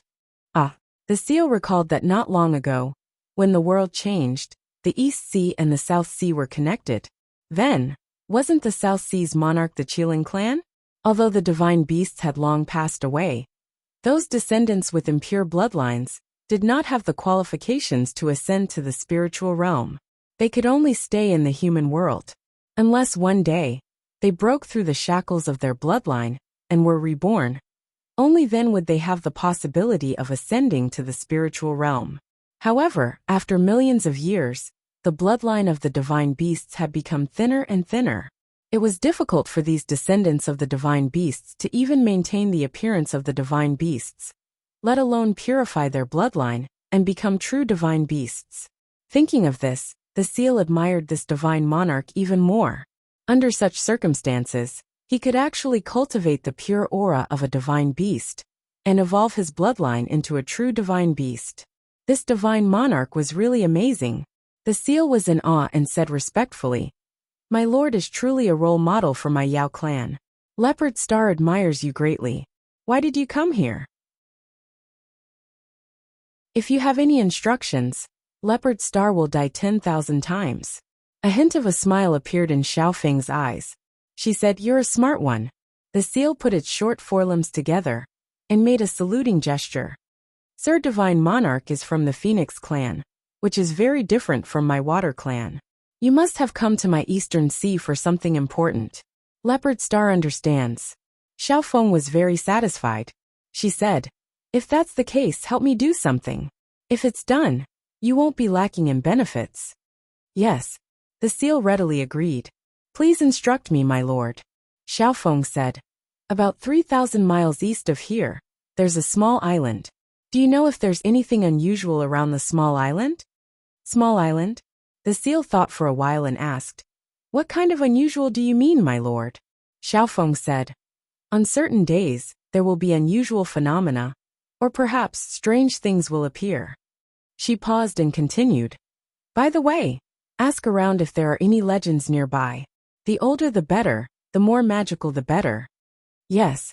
The seal plucked up her courage and said, My lord, this will take some time. Why don't you come to my cave and rest for a few days? Xiao Feng said lightly, I'm a phoenix of the fire clan. I can't be compatible with your water clan, so I won't enter the sea. Once you're done, just come here directly. Leopard Star obeys. The seal accepted the order and left. The surrounding sea beasts who let go of the opportunity, because of hesitation, were wringing their hands. Whether this person was a real divine monarch or not, his 8th rank cultivation base and the aura of a divine beast were not fake. Even if water and fire couldn't be compatible, if he leaked some benefits, it would be a great opportunity for them. Sigh, they let Leopard Star take advantage of them for nothing. These sea beasts were reluctant, but they didn't dare to offend him, so they lingered around and didn't leave. Xiao Feng swept her gaze and said in a deep voice, You juniors, there's no need to linger here. If you have any news about what I just said, you can also come here. The sea beasts were overjoyed. A bold one swam forward and timidly said, Sir Divine Monarch, this little beast has something to say. Asterisk, asterisk, asterisk. Under the pressure of the divine beast, it only took 2 days for Xiao Feng to inquire about a lot of news. She eliminated the useless ones and recorded the ones that might be relevant. Then, she planned to go back. Unexpectedly, when she was about to leave, she suddenly felt a few powerful auras flying towards her. 8th rank and above monster cultivators. Xiao Feng's heart skipped a beat. She felt that there were 10th rank monster cultivators among these auras. She wasn't an ordinary monster cultivator, but a cultivator's spiritual beast. In a situation where humans and monsters couldn't coexist, it was really unwise to appear in front of other monster cultivators. But it was too late to escape now. The highest cultivation base of the monster cultivators, flying towards her, was 10th rank. She was just 8th rank, so she definitely couldn't escape. Hide her aura? That wouldn't work either. She had already been seen by these sea beasts. Under the suppression of her cultivation base, She couldn't hide from the 10th-rank monster cultivators. Those auras were getting closer and flying towards her. Xiaofeng made up her mind and made a decision. Since she couldn't escape, she might as well face them directly to avoid bringing trouble to her master. With that thought in mind, Xiaofeng shook her body and put away the flames all over her body. She turned into a human and stepped on a burning phoenix feather, waiting for the arrival of those monster cultivators. Soon a conveyance light appeared in the sky. It was mostly blue and white, accompanied by a powerful aura, and instantly appeared in front of her. Xiaofeng looked up, and the conveyance light dissipated, revealing the true appearance of several monster cultivators. The leading monster cultivator was 8th-rank monster cultivator. He wore a blue robe and looked to be in his late 20s. He had a handsome face and an arrogant expression. Behind the blue-robed monster cultivator stood 6 monster cultivators of different appearances. There were 2 10th-rank monster cultivators, 3 9th-rank monster cultivators, and 1 8th-rank monster cultivator. Xiaofeng keenly sensed that the blue-robed monster cultivator had a pure and deep aura of water and earth. Its grade was extremely high. Although it couldn't compare to her vermilion bird aura, it was equally vast and boundless. Xiaofeng was surprised. Could this person also be a descendant of an ancient divine beast? The blue-robed monster cultivator's gaze fell on Xiaofeng, and his eyes flashed with amazement. Xiaofeng's human form was indeed beautiful, but what was more unique was her mysterious double pupils and the aura that seemed to be burning all over her body. She was a descendant of a divine beast. After a moment of surprise, the blue-robed monster cultivator raised his hand and said politely, "Greetings, fellow Taoist." After Xiaofeng returned the greeting, he asked, "Fellow Taoist, you should be a fire tribute monster cultivator. Why did you come to the South Sea?" Xiaofeng blinked her eyes and said, "South Sea? Isn't this the East Sea?" The blue-robed monster cultivator paused for a moment, then smiled. "What fellow Taoist said isn't wrong. Not long ago, the world changed, and the East Sea and the South Sea were connected. So this place is both the South Sea and the East Sea." "I see." Xiaofeng looked like she suddenly understood. "No wonder I felt strange coming to the East Sea this time." She paused for a moment, then looked worried. "Oh no, don't tell me," the blue-robed monster cultivator hurriedly asked. "Fellow Taoist, why did you come here? Perhaps I can be of help." Seeing that Xiaofeng was looking at him hesitantly, he raised his hand and said with a smile, "I'm Xuanri from the Qilin clan. My father is the South Sea sovereign." Xiaofeng's heart skipped a beat. Xianyue monster monarch, who besieged Bishuan court, was the South Sea second prince. This person's name was Xuanri, and he was also the son of the South Sea sovereign. Could he be the eldest prince? For a moment, countless thoughts flashed through her mind, but her expression did not change. "So it's the Black Sun Monster Lord. I'm from the Phoenix race, and my title is Lord Phoenix. Fellow Taoists can just call me Xiaofeng." The monster cultivators were shocked to hear that, and the Black Sun Monster Lord took a long time to come back to his senses. He smiled extremely warmly. "So it's fellow Taoist Xiaofeng. No wonder your divine beast aura is so pure. When I saw you just now, I thought you were a divine beast." He was much more sensitive than these low-level sea beasts. Although Xiaofeng's vermilion bird aura was pure, her aura was not strong enough. If she was a real divine beast, even if she was just at the 8th rank, her superior divine beast aura was enough to make the monster cultivators worship her. Xiaofeng's aura was very pure, but her aura was not much different from her father's. She should be cultivated, and not a natural divine beast. Thinking of this, the Black Sun Monster Lord's heart moved. Could this fellow Taoist from the Phoenix race have some secret technique to purify her bloodline?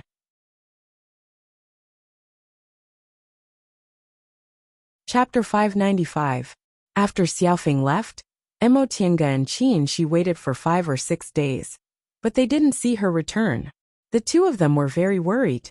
Although Xiaofeng was quick-witted and steady, she did not have much worldly experience. Moreover, she had just transformed into human form not too long ago. If she encountered any danger, it would be hard to say. The only thing he could be sure of was that the spiritual beast contract still existed, And Little Feng's life was not in danger. Where did he go? Qin frowned. There were no beast cultivators in the 8th rank, or higher in the vicinity. Little Feng only went to inquire about the situation, and would be back in a few days, so there shouldn't be any danger. But there was no news of Xiao Feng. Not a single trace of her could be found in the surroundings. Don't worry, Emotinga comforted her. Xiaofeng's very smart. She probably encountered some kind of problem. Xiao Feng had indeed encountered a difficult problem. She accidentally bumped into Mystic Sun Demon Lord and the others. To avoid implicating her master, she could only follow them. These demonic cultivators had come here for a certain reason, and they wouldn't be leaving anytime soon. She had to find a way to inform her master. Miss Feng, Miss Feng? It had only been a few days, but the way he addressed her had changed from fellow Taoist Feng to Miss Feng. Xiao Feng came back to her senses, and smiled apologetically at Black Sun Demon Lord. Sorry, I was distracted. No matter. The Black Sun Demon Lord's eyes hid a trace of eagerness. Is there something that Miss is worried about? Xiao Feng shook her head. Nothing. Nevertheless, Black Sun Demon Monarch was very enthusiastic. Miss Feng doesn't need to worry. If Kunwa doesn't have a place to stay, there will definitely be a place for you in my Shumi Sea.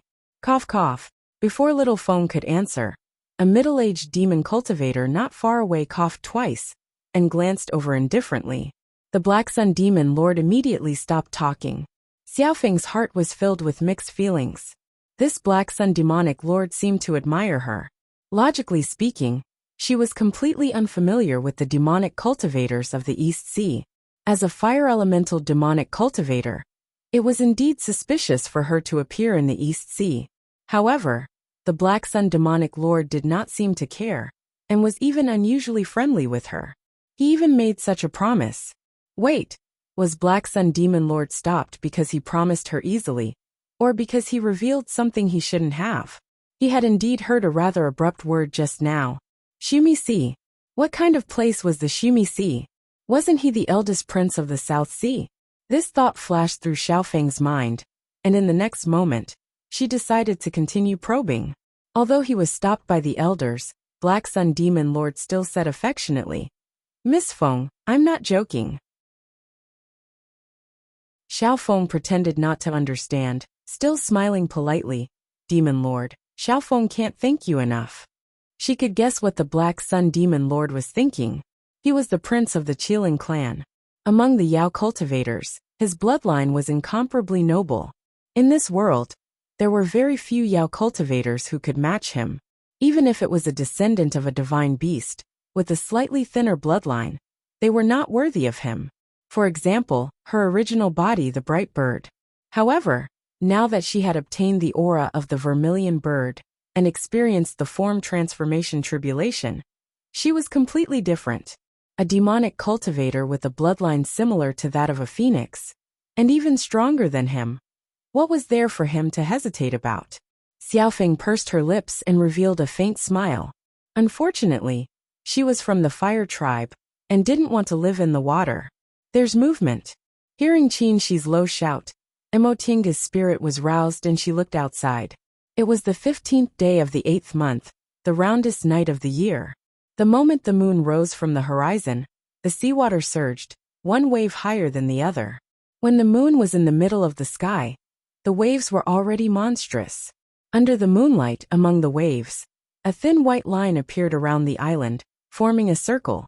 This circle was dazzlingly white, perfectly matching the full moon in the sky. Fairy Fengqing came out of the thatched hut, and showed a faint smile when she saw this white circle. She made a few hand seals, and the thatched hut shrank rapidly, and was put into her sleeve. Then with a flash of red, Fairy Fengqing jumped into the sea and disappeared. Emotinga and Qinshi looked at each other, and Emotinga said, Is this what she's waiting for? Most likely. Qinshi stared at the white circle, frowning and thinking. What is this thing? Emotinga said, I think it's very likely to be a restriction. A restriction? Emotinga pointed at the full moon in the sky. The moon rises and the tide rises. Right now is the moment of the year when the tidal force is the strongest. This white line only appears at this moment, which means it's related to the tidal force. Fairy Fengqing once said there were faint spiritual aura fluctuations at the bottom of the sea. From what I can see, these spiritual aura fluctuations are probably caused by some hidden restriction. On the 15th day of the 8th month, the tidal force is the strongest and conflicts with this restriction. So this white line appeared. This explanation was reasonable, so Qin Shi nodded. That makes sense. Under his gaze, Mo Tinga couldn't help but smile.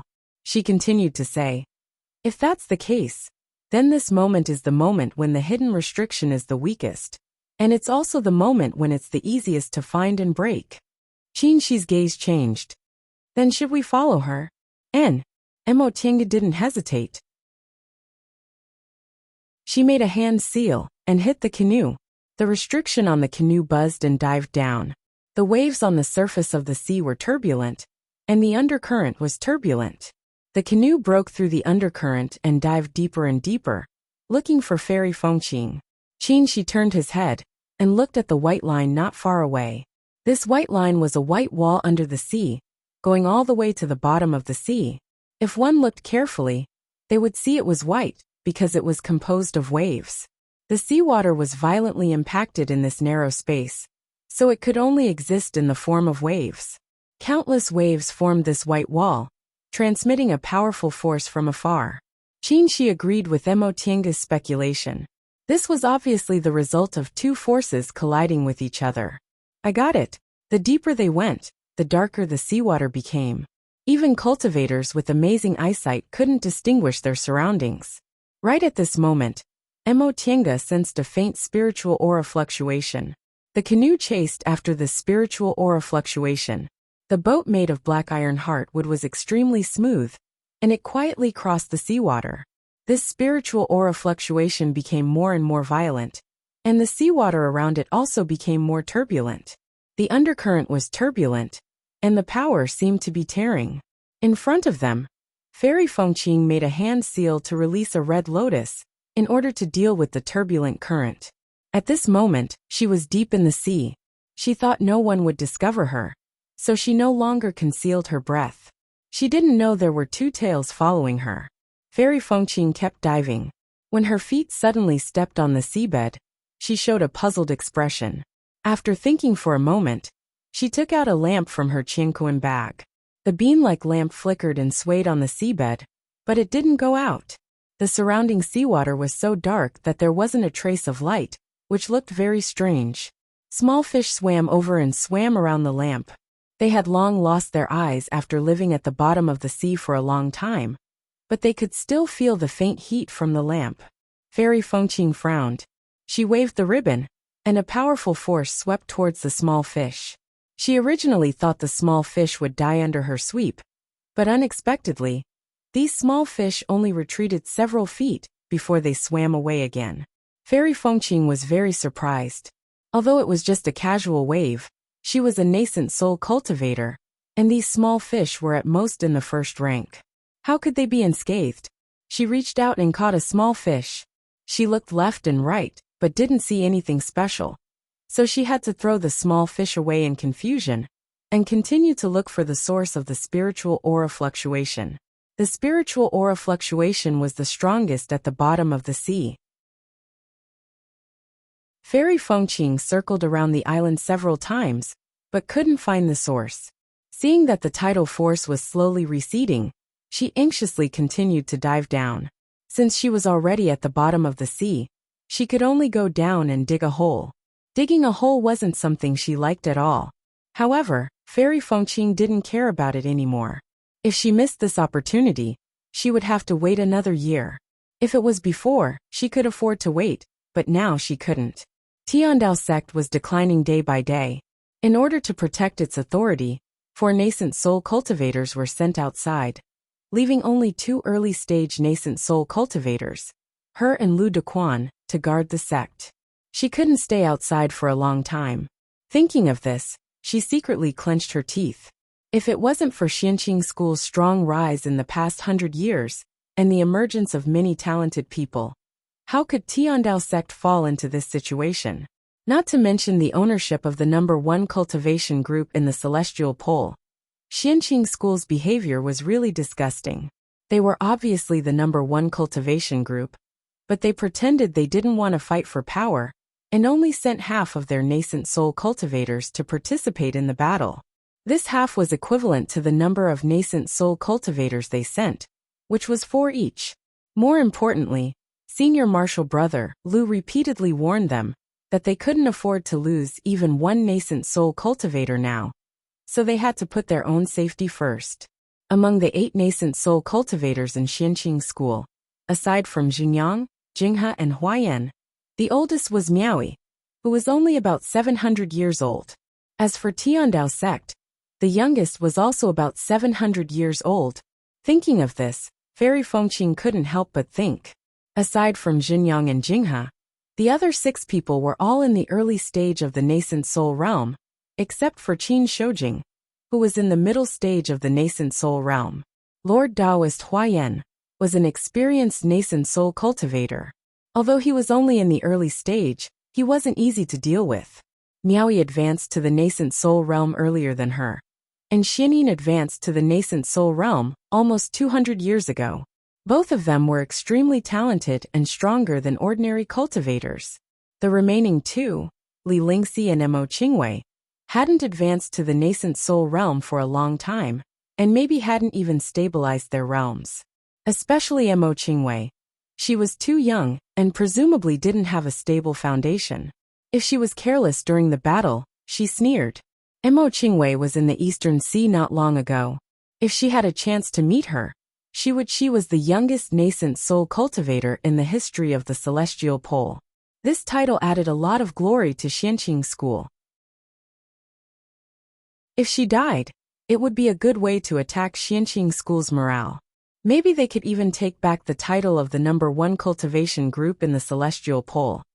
Fairy Fengqing was very satisfied with her idea. She suddenly realized it would be really good if Mo Qingwei didn't exist in this world. She thought she was thinking for the sake of the sect, but she ignored the obvious jealousy in her heart. *****, what's she thinking? Mo Tiange muttered as she looked at Fairy Fengqing. Under the faint light, Fairy Fengqing dug the ground like a fairy. While she was digging, she smiled evilly from time to time, which really didn't look like a fairy at all.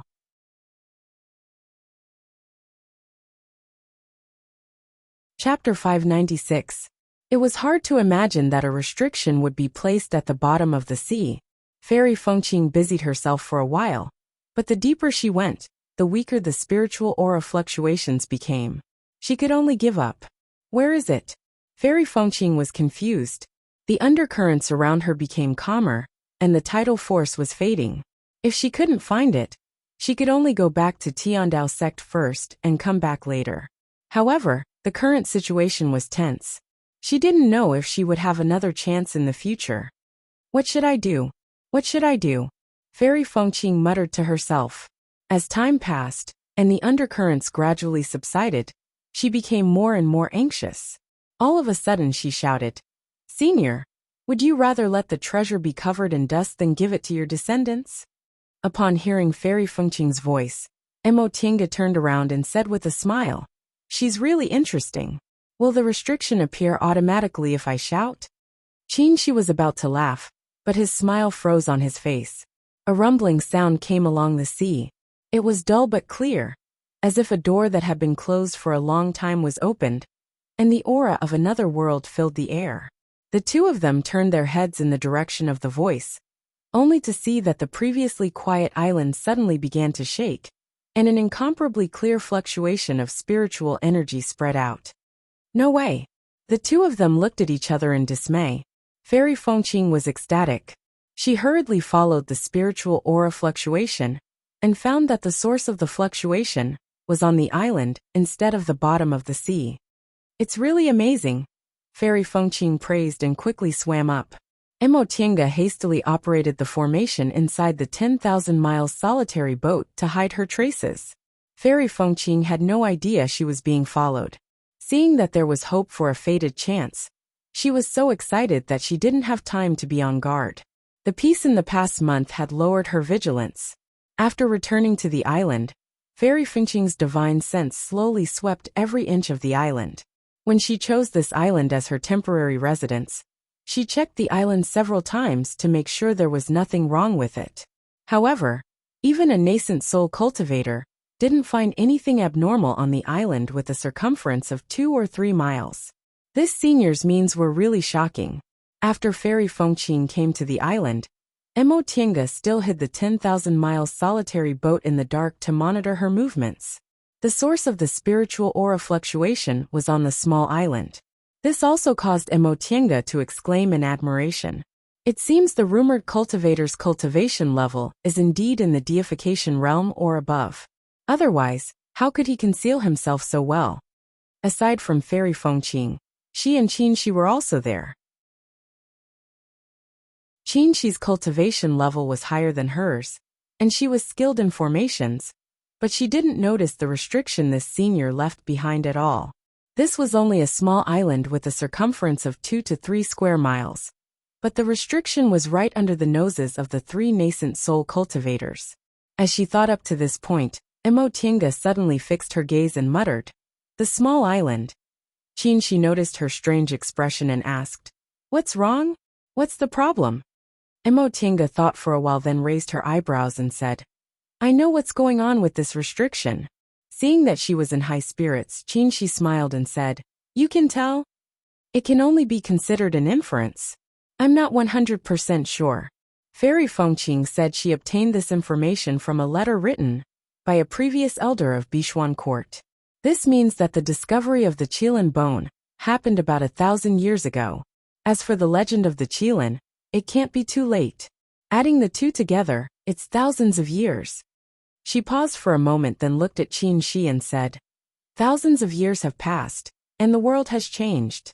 When I went to look for my great ancestor's estate, I saw with my own eyes that many islands disappeared or shifted positions. Especially this small island with a circumference of only a few square miles like this one. Even a slightly stronger storm could make it sink. But look at this small island. Why is it not only well preserved, but its position hasn't changed much after several thousand years?" Qinshi said, "Since that senior set a restriction here, it's not strange for this small island to be exactly the same. That's what I'm talking about. It's impossible to set a large restriction on a small area. Especially this restriction. It's practically integrated with the small island. Therefore, I speculate that this island is the restriction itself." "So what?" Qinshi was puzzled.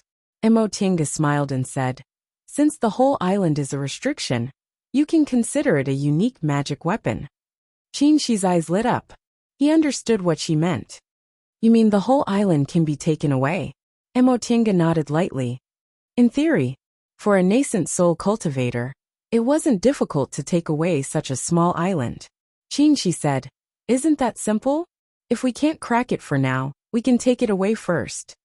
Right after he finished speaking, they heard a rumbling sound coming from the small island, followed by endless splashing sounds. The two of them turned their heads to look. They didn't know how Fairy Fengqing did it, but a pool slowly rose in the center of the small island. The pool wasn't big enough to swim, and could probably only be used for bathing. The strange thing was that the whole pool was extremely clear. This small island was too small to form an independent water source. Logically speaking, a pool was also connected to the sea, so it couldn't be so clear. Fairy Fengqing stood by the pool and hesitated for a while. Suddenly she made up her mind. She summoned her red lotus and jumped into the pool. Mo Tiange uttered an "huh" and said, "It seems this is the entrance." She could feel that the pool didn't have any restrictions. It was the only gap in the restrictions on the whole island. "Should we follow her?" "Let's wait first," Qinshi said. "If we get too close, we'll be discovered by her. It's not time for us to show up yet." Mo Tiange answered with an "in." If they were discovered by Fairy Fengqing now, there would probably be 2 consequences. One was that they'd fight. The other was that Fairy Fengqing was afraid of their strength, so she feigned civility and looked for an opportunity to lead them to death. Either way, it wouldn't be good for them, so they'd better wait. After Fairy Fengqing went down, she disappeared from their divine senses. No matter how they manipulated their divine senses, they couldn't trace her whereabouts. This restriction was indeed powerful. It was no wonder it hadn't been discovered even after such a long time. The two of them waited patiently for a while, but they didn't see any movement. However, Qinxi's divine sense was suddenly touched. Someone's coming. Qinxi frowned and added, it should be beast cultivators. More than 1/8 rank beast cultivator or above. Emotienga was surprised. This isn't the territory of 8th rank beast cultivators yet. Why are there beast cultivators here? She thought for a moment and said, could it be beast cultivators from the South Sea? Bishuan Court was already occupied by beast cultivators. In order to fight against cultivators from the Celestial Pole, the South Sea probably sent beast cultivators to guard Bishuan Court again. No matter what, we should hide first. Qinxi's expression became even more solemn. There's a 10th rank beast cultivator. A 10th rank beast cultivator? Emotienga was shocked. If it's a 10th rank beast cultivator, it's really not safe to hide outside. How about we also go into the pool? Wait. Qinxi felt something in his heart. It was Little Feng who sent him a voice transmission through thought. Master, the eldest prince of the South Sea, Xianri, has brought 6 subordinates here. Among them, there are 2 10th rank beast cultivators. You should quickly hide. Since they could send a voice transmission through thought, Little Feng must be nearby. Qinxi suddenly thought of something and asked, are you safe? Little Feng said, rest assured, master. They didn't suspect me, because I called myself a beast cultivator from Kunwu. It's too late. Among them, there's a beast cultivator who's good at perception. Even if you hide your breath, you can't hide from him. Hurry. Alright, you have to be careful. If there's a chance, think of a way to escape. Qinxi gave her a brief explanation, then said to Emotienga, let's go in. Emotienga nodded. She made several hand seals and hit the restrictions on the 10,000 miles canoe. A layer of light shone on the restrictions, and the canoe silently sailed towards the small island. When it fell into the pond, it didn't even cause a splash. The moment they sank into the pool, their surroundings were instantly cut off. Their divine senses, sight, and hearing could no longer sense the island and the sea outside the pool. It was as if they had entered another world. Emotienga closed her eyes and sensed for a while. She then said with amazement, what a wonderful restriction! It actually isolated the inside of the restriction into another world. It's similar to the art of tearing space. No, this isn't just a restriction, it's a formation. Restrictions and formations came from the same source. The only difference was that formations were visible and comprehensive, while restrictions were invisible and independent. This restriction could actually create an independent space, so it could already be considered a formation. Yes, Qinxi nodded. Judging from this formation alone, its master must be extraordinary. By the way, why did you say wait just now? Qinxi answered, it's Xiaofeng. Xiaofeng is now with those beast cultivators. She sent us a message and told us to hide. Emotienga asked curiously, why is Xiaofeng with them? She didn't say. However, we can roughly guess that she must have encountered beast cultivators when she went to inquire about the news that day. She had to pretend to be a beast cultivator in Kunwu and was invited to be their companion. He then said with a smile, you definitely can't guess who she met by chance. Who? Emotienga was curious. From what he said, that beast cultivator must have some connection with them. Was it Xianyue Monster Monarch again? Qinxi said. Xiaofeng said it was Xuanri, the eldest prince of the South Sea. The eldest prince of the South Sea? Xuanri? Emotienga was stunned. Is he Xianyue Monster Monarch's elder brother? Probably. Qinxi said with a smile. This is interesting. Based on the performance of those beast cultivators, the eldest prince and the second prince didn't get along. The second prince led the army to fight, but most of the high-level beast cultivators died. Now that the eldest prince suddenly appeared, I'm afraid this battle for the throne has already spread to the Eastern Sea. Isn't this our chance? Emotienga's eyes brightened. If they fight, we can fish in troubled waters and go back to Kunwu. Right. Qinxi smiled. Let's wait and watch a good show. At this moment, Xianyue Monster Monarch was anxiously pacing back and forth in Bishuan Court. Second Prince. At the door, Die's figure appeared and walked quickly towards him. Upon seeing her, Xianyue Monster Monarch asked hurriedly, "How is it?" Die said with a cold expression. The scouts reported that the eldest prince seemed to have received some news. He left Shumi Sea a few days ago and came to the Eastern Sea. What? Xianyue Monster Monarch's expression changed. We haven't found any clues yet, but they're already on the move. What if they beat us to it? Second Prince, don't panic, Jinghu said in a deep voice. First, the eldest prince might be doing this to confuse us. Second, even if he really found that place, he might not succeed. We can't panic. Upon hearing what Jinghu said, Xianyue Monster Monarch stood still and nodded calmly. Elder Jing is right. We lost a lot on this trip, so we must be more careful. He thought for a while, then turned to look at Die. Elder Dai, where is the eldest prince now? Die said indifferently. I'll send people to search the Eastern Sea.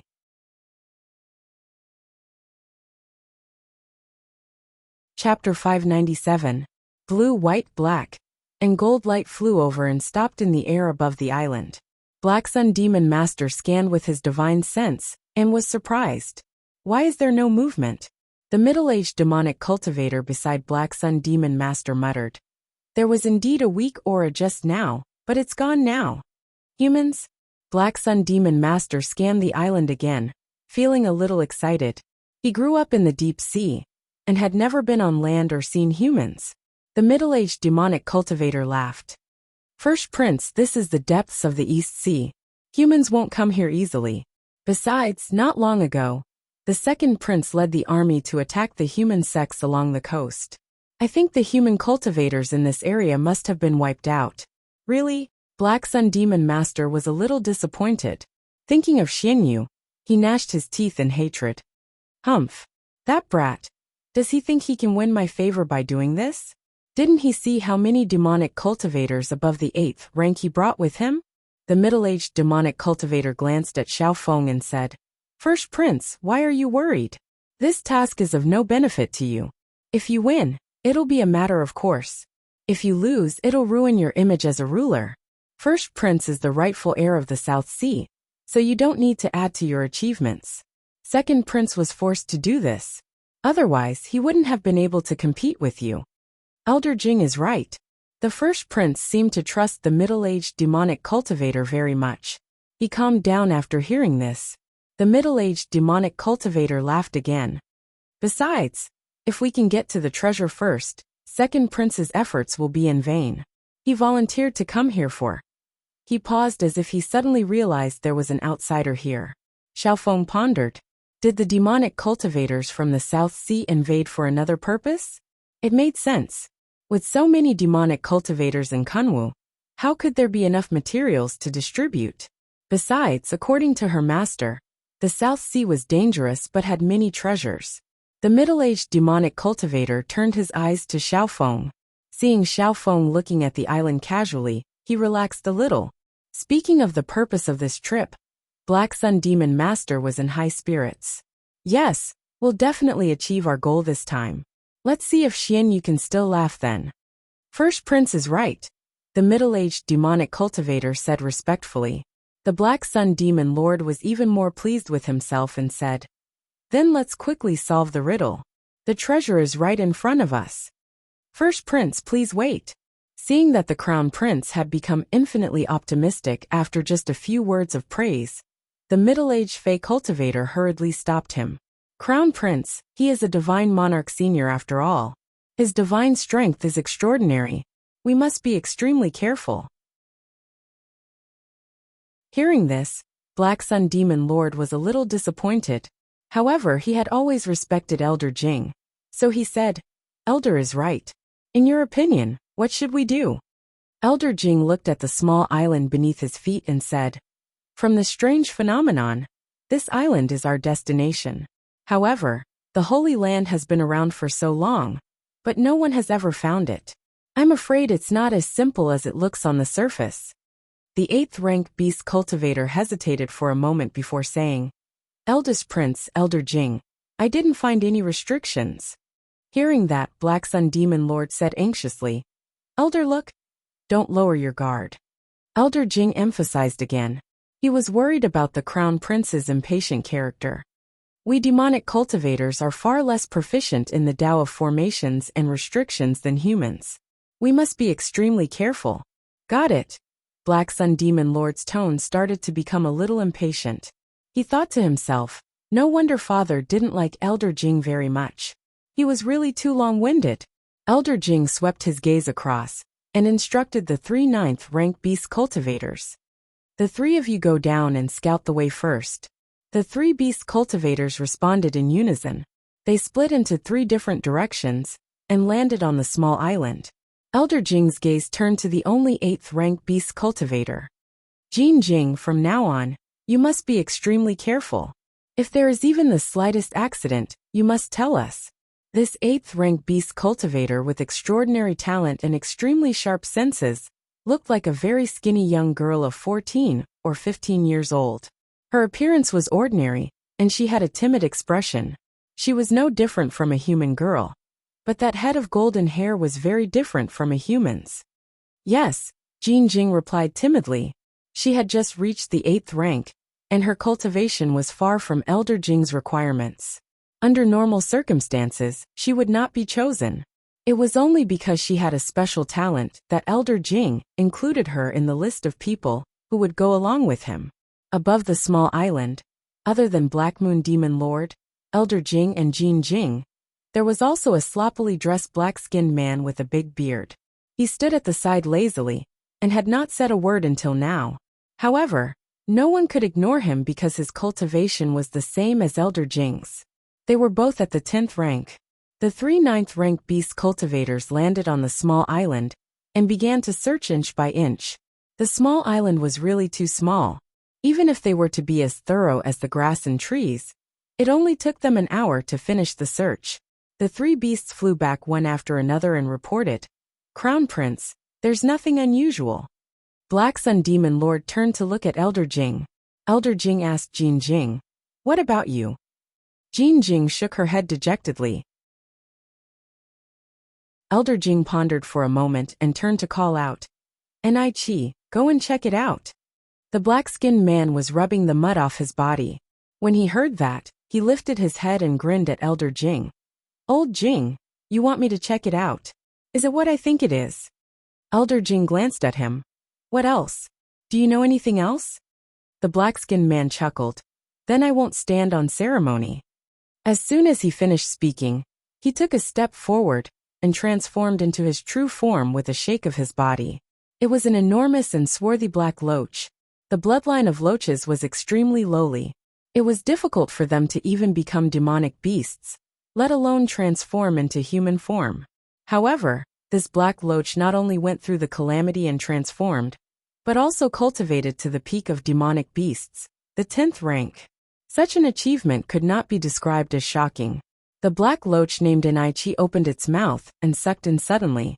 Instantly, a strong wind blew and the airflow surged. A strong suction force sucked in the flowers and trees on the small island.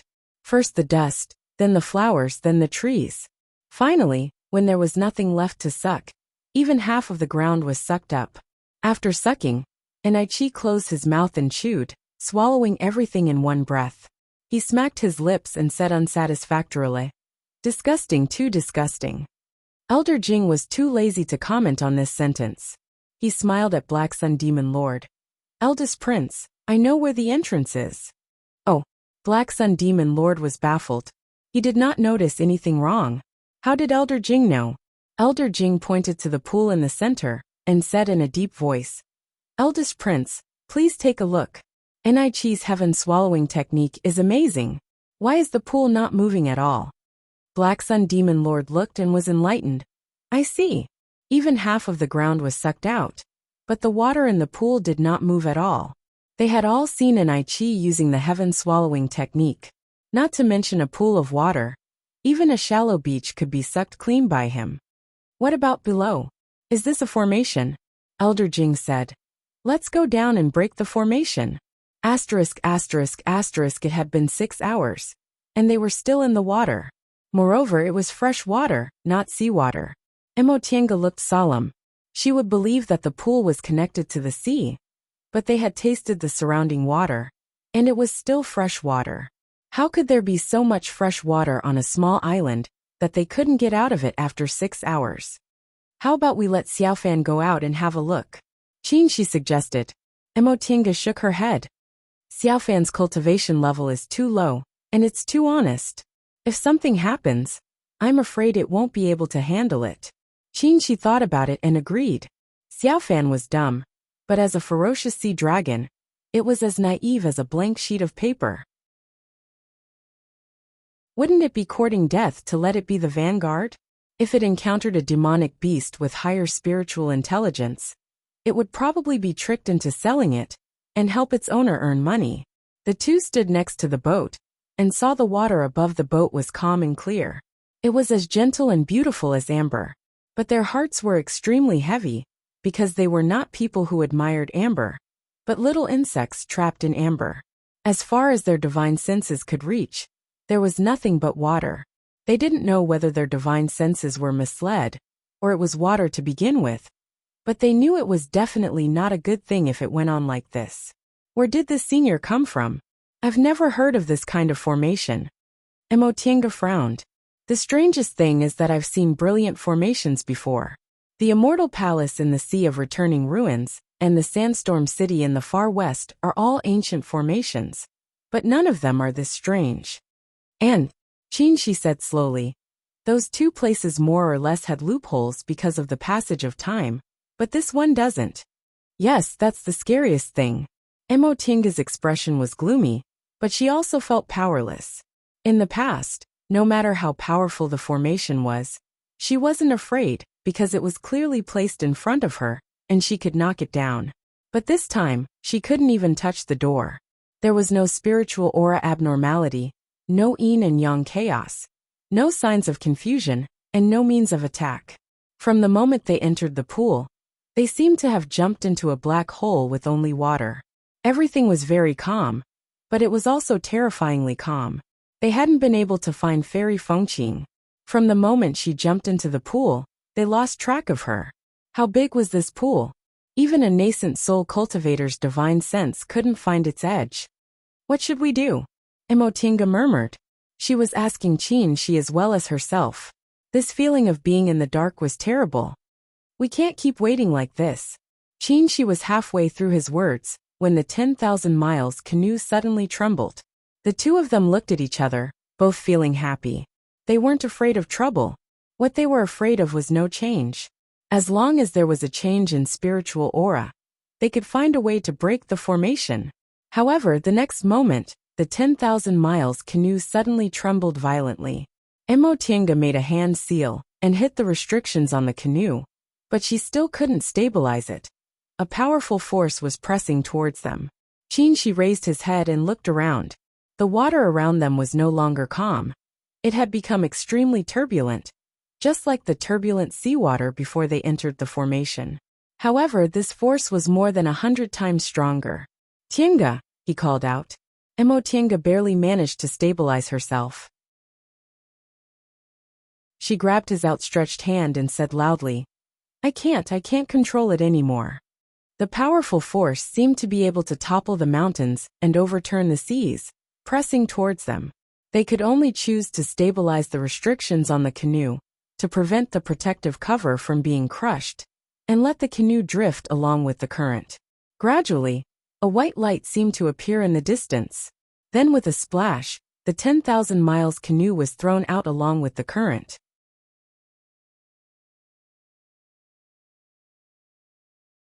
Chapter 598. Senior Marshal Sister, wake up! Anxious cries came into her ears. She struggled in the black void for a long time before she finally woke up. The blurry scene in front of her gradually became clear. The first thing she saw was a delicate and pretty woman with tears on her face. Seeing her awake, she was very surprised. Senior Marshal Sister, you finally woke up. She looked a bit confused. What did you call me? The woman was stunned. Senior Marshal Sister, what's wrong? She pressed her forehead and whispered, my head hurts. Then rest for a while, the woman said. Marshal Uncle said you suffered a blow, so you. Blow? She murmured.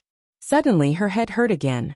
Countless memories rushed into her mind, as if they were going to tear her head apart. Ah! Senior Marshal sister, Senior Marshal sister. The woman panicked. Wait, I'll call someone. A moment later, a man and a woman rushed in. The woman shouted, Tienga, Tienga. As soon as the memories stopped pouring in, her headache disappeared. She raised her head and looked at the three people in front of her. The elegant middle-aged scholar was her father, and the beautiful young woman with a kind face next to him was her mother. Behind them, the delicate and pretty girl taking care of her was her junior marshal sister, Nie Wushang.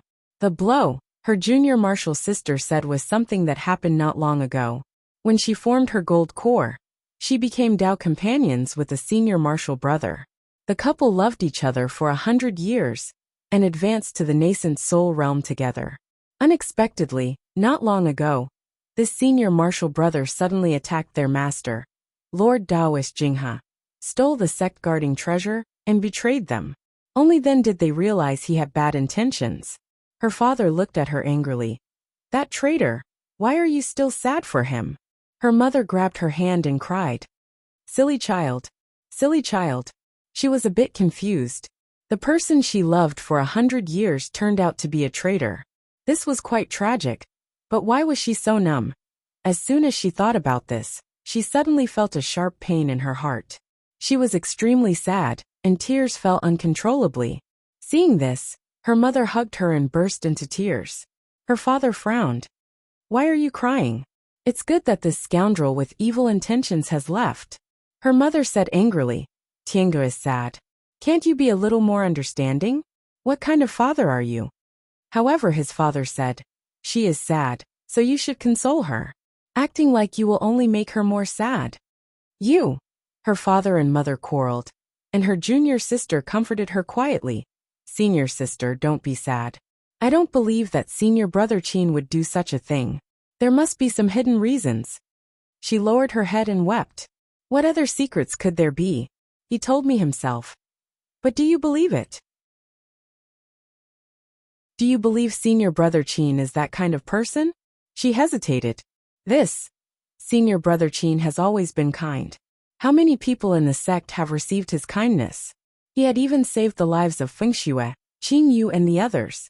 I don't believe that senior marshal brother Qin is a treacherous person who would bite the hand that feeds him. She quietly glanced at her parents. Seeing that they were still arguing, she nodded and said softly, All right, come find me later. Not long after, her parents finally realized her existence. Her mother comforted her for a while, and she used the excuse of resting to send her parents away. Only the two of them were left in the cave. Her junior sister said anxiously, Senior marshal sister, let's go. I have Grandmaster Jinghe's identity tablet. She nodded. Okay. Grandmaster Jinghe was her and senior marshal brother Qin's master. She and Nie Wushang called each other marshal sister, because Nie Wushang's master was her father's junior marshal brother. As for her, because of her outstanding aptitude, she was accepted as a disciple by Grandmaster Jinghe early on. In the group, her seniority was equal to her father's. Later, when she formed her nascent soul, her seniority was even higher. Of course, among relatives, only seniority was considered, so her father couldn't call her marshal uncle. Thinking of this, she suddenly became absent-minded. Her father was a core formation cultivator, but what about her mother? She was almost 200 years old now, so her mother should be a foundation-building cultivator at least. However, she didn't feel any spiritual aura from her mother's body just now. Ah! She suddenly felt pain in her head, and she let out a low cry. The junior marshal sister leading the way was startled, and hurriedly pulled her back. Senior marshal sister, do you have a headache again? She shook her head. I'm fine. The junior marshal sister was still worried, so she warned her again. Senior marshal sister, you have to be careful to conceal your cultivation level and disguise yourself as a core formation cultivator. No, there are also a limited number of core formation cultivators, so you should be a foundation building cultivator. Mo Tinga nodded softly. This junior marshal sister was also better than her master.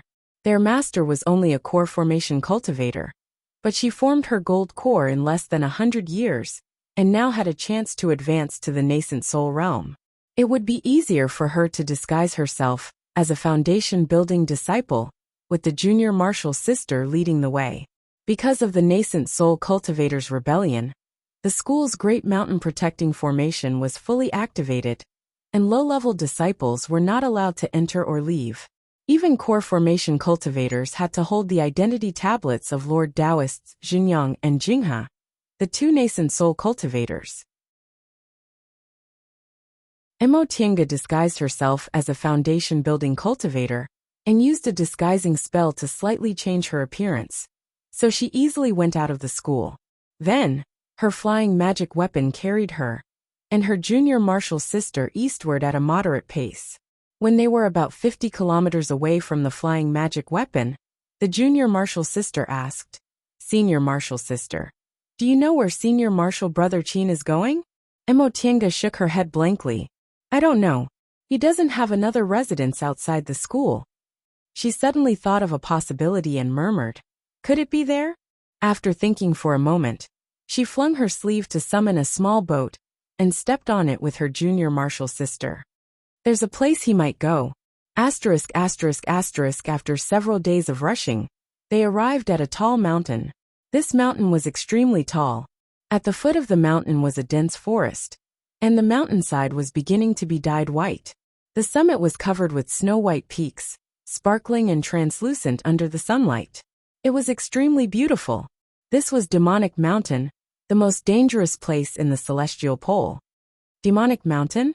The junior martial sister was bewildered. "Senior martial sister, is this the place you're talking about?" Emotienga nodded lightly. Demonic Mountain was the place where they pledged their love. Maybe, just maybe, he would come here. Besides, Demonic Mountain was a first-class hiding place. The restrictions hadn't been opened yet, so if they hid inside, who could find them? But senior martial sister, the restrictions on Demonic Mountain haven't been opened yet. How can we go in? I know a place we can go in. She steered the small boat to a kernel. This was the place where the restrictions on Demonic Mountain were the weakest. He was the one who told her about this. She took out a simple and unadorned long sword from her bosom and poured all her spiritual aura into it. The body of the sword flashed with golden lightning bolts, and she ruthlessly smashed the weakest part of the restrictions. With a loud bang, the restrictions split open. Emotienga put away the long sword and slowly flew in the small boat with her junior martial sister. Inside the restrictions, it seemed to be another world. The sky was dim, lightning bolts flashed everywhere. The reddish-brown earth was full of devastation. Fierce winds blew like knives. There were drifting restrictions, damaged magic weapons, and scattered bones everywhere. Emotienga didn't stop and slowly flew towards a mountain peak. That mountain peak was called Tens of Thousands of Feet Peak. Their memories were there. The flying boat under their feet didn't stop. Soon they arrived at their destination. Half of Tens of Thousands of Feet Peak had collapsed during the last battle, and the other half had become flat. It no longer had its former dangerous appearance. When she arrived here, her heart trembled. She lowered her head and looked down. In the chilly wind, a person was sitting among the rocks with his back facing them. He wore a high hat and a broad belt, and his posture was tall and straight. No matter what time it was, he was always calm like an unbreakable mountain. Senior martial brother Qin. On the small boat, her junior martial sister already shouted. Previously, when she thought about the betrayal, she always felt like she was listening to a story and couldn't get into it.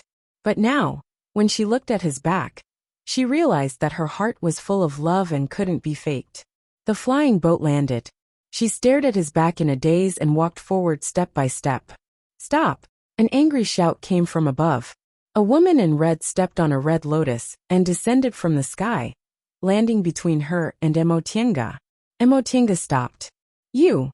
The woman in red's pink face was filled with anger. "If you take another step forward, don't blame me for being impolite."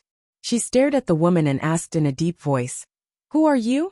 What does it have to do with you if I meet my husband?" The woman in red snorted coldly. "My name is Fengqing. The husband you mentioned is my husband. Do you think it has anything to do with me?" Emotienga was stunned. "What? Fairy Fengqing turned around and called softly, Qin Lang, come and tell her. Under her gaze, the man slowly stood up, turned around and walked towards her step by step. She stared at his face. He still had handsome features and dazzling elegance, but the way he looked at her was different from before. It was so deep that she couldn't see the bottom. Qin Lang. Fairy Fengqing held his arm, looked up and said, tell her what our relationship is. A hint of hesitation flashed in his eyes, and he instinctively wanted to withdraw his arm. What's going on? He shook his head and thought, little sister Qing and I are childhood sweethearts. She sacrificed a lot to help me take revenge, so how could I not want to be close to her? But the woman in front of him looked very familiar at first glance. He even couldn't help but want to walk forward and hold her hand. How could this be? Did he turn his act into reality? Senior Marshal Brother Qin, how can you do this? His junior marshal sister rushed forward and shouted, you betrayed the school, sneak attacked Grandmaster Jinghe, injured Grandmaster Zhenyang, stole the school's sacred object, and now you even hooked up with another woman. You're too shameless. Her junior marshal sister pulled her clothes and said, Senior Marshal sister, Senior Marshal Brother Qin changed. He actually betrayed you. Quickly kill him. He's always been like this. Fairy Fengqing held his arm, raised her head, and gave her a contemptuous look. Everything about you and you is fake. His ancestor was killed by Qin Jinghe, so he endured the humiliation and entered Xianqing school, waiting for an opportunity to take revenge in one fell swoop. Unfortunately, that old thing Qin Jinghe escaped. He didn't betray you or the school, but he was fake from the beginning. No, impossible. She muttered to herself and stared into his eyes. Tell me, is it true? Meeting her gaze, he shivered, but in the end he turned his head away and said softly, yes. It's all fake. Your feelings, your actions, they're all fake? He answered again, but this time, he was more determined than before. Yes. Senior Marshal sister, kill him. Kill him. His junior marshal sister shouted from behind. He's no longer Senior Marshal Brother Qin. He's a traitor who betrayed the school, his wife, and his friends. She clenched her fists and just stared at him in a daze. Senior Marshal sister, have you forgotten Marshal Uncle's instructions? Have you forgotten Grandmaster Jinghe? Quickly kill him. She loosened her fists, and a spiritual light flashed in her right hand, and a colorful fan appeared in her hand. Qin Lang, kill her, and you can sever all ties with Xianqing School. Seeing the longsword burning with real fire in front of him, she was finally disappointed and raised the heaven and earth fan. Since you're just a traitor, I'll sever all ties with you today. The heaven and earth fan and the three young real fire sword released an astonishing killing intent at the same time. In the next moment, it seemed like they would perish together.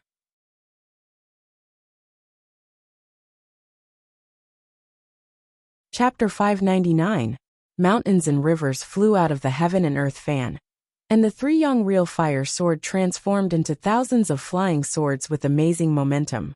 Ah!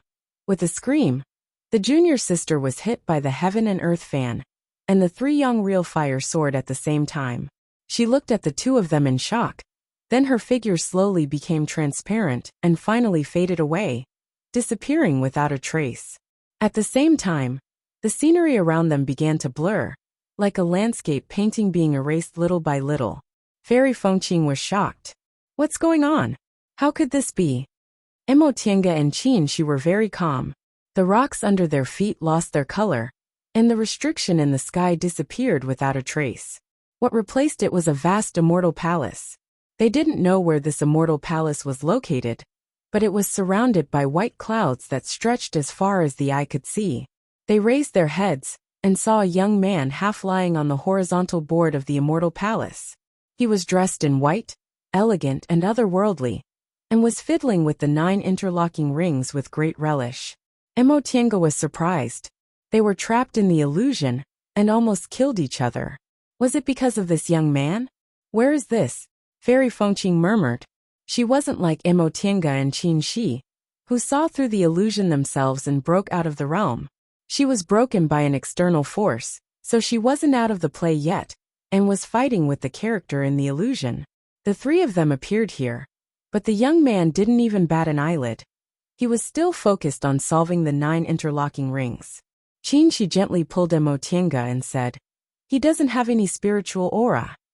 Emotienga took a closer look. This young man didn't have any spiritual aura, let alone spiritual aura. How could this be? Is he immortal? It's rude to pry at will, the young man suddenly said. He waved his hand casually, and their seas of consciousness suddenly felt a sharp pain. The pain came and went quickly, disappearing in the next moment. The two of them were still in shock, and looked at the young man. What realm is he in? He has no spiritual aura, but he can hurt our seas of consciousness easily. The sea of consciousness was the most secret place for cultivators. Even if the body was destroyed, the sea of consciousness might not be hurt unless the divine sense was severely damaged. Just now, their divine senses weren't attacked, but their seas of consciousness were in pain. Such means, could it be that this person was a semi-divinity stage senior? Qinshi took a step forward and cupped his hands in greeting. Junior is Qin Shoujing from Xianqing School in the Celestial Pole. This is Junior's Taoist partner, Mo Qingwei. Greetings to Senior. That's more like it. The young man snorted, put away the 9 chains and looked down at them. I want to ask you, why did you trespass into my immortal palace? Qinshi said, I really didn't mean to trespass into the immortal palace. Not too long ago, monster cultivators invaded my Kunwu, and the place we were guarding was destroyed by them. Because of that, we wandered around the Eastern Sea and inadvertently intruded into the immortal palace. I hope Senior can forgive us for our rudeness. Humph, the young man said lazily. So you were defeated by a demonic cultivator. How useless. Qinshi smiled apologetically. Junior's skills are mediocre. I've made Senior laugh. The young man seemed to be a little curious, and he continued to ask, why were you guys beaten by the demonic cultivators? The East Sea? When did the East Sea monster cultivators become so powerful? You've done well. Qinshi said, Senior guessed wrong. It wasn't the beast cultivators of the Eastern Sea. It was the beast cultivators of the Southern Sea. South Sea monster cultivators? The young man frowned slightly. The South Sea is thousands of miles away from the Celestial Pole. Besides, the South Sea is much more fertile than the Celestial Pole. Why did the South Sea monster cultivators come all the way to the Celestial Pole? Qinshi paused and shook his head. Junior doesn't know either. The young man thought for a while, then suddenly clapped his hands and said with a smile, South Sea monster cultivators? I'm afraid they're Shumi Sea monster cultivators, right? Qinshi was stunned. He heard the name Shumi Sea from the monster cultivators before, but he just thought it was a certain sea area in the South Sea. Now that he heard this young man say it seemed to be a different place, Emotienga rushed to ask, Senior, what kind of place is Shumi Sea? The young man said, Shumi Sea is a mysterious sea area in the South Sea. It's both inside and outside the South Sea, so it's quite unique. He then glared at her. Why should I tell you this? Emotienga was bewildered. She didn't ask him to tell her. If he didn't want to tell her, then he wouldn't. The young man muttered to himself, Shumi Sea invades the Celestial Pole? That's even more unnecessary. By the way. He turned around and asked, what else? Do you still have battles? Qinshi and Emotienga looked at each other, both showing puzzled expressions. How did he know there were other battles? Qinshi answered, Senior's right. Not long ago the world changed. All the continents drifted, and the Celestial Pole connected to the west. Now the monster cultivators from the west are invading, and Kunwa's devil path is rising again. The world changed and the continents drifted? The young man was surprised. What's going on? Senior doesn't know. Qinshi said strangely. All the continents moved. Senior is in the Eastern Sea, so you should know. The young man didn't answer this question. He just continued to ask with great interest. Tell me in detail. Thus, Qinshi told her everything in full detail.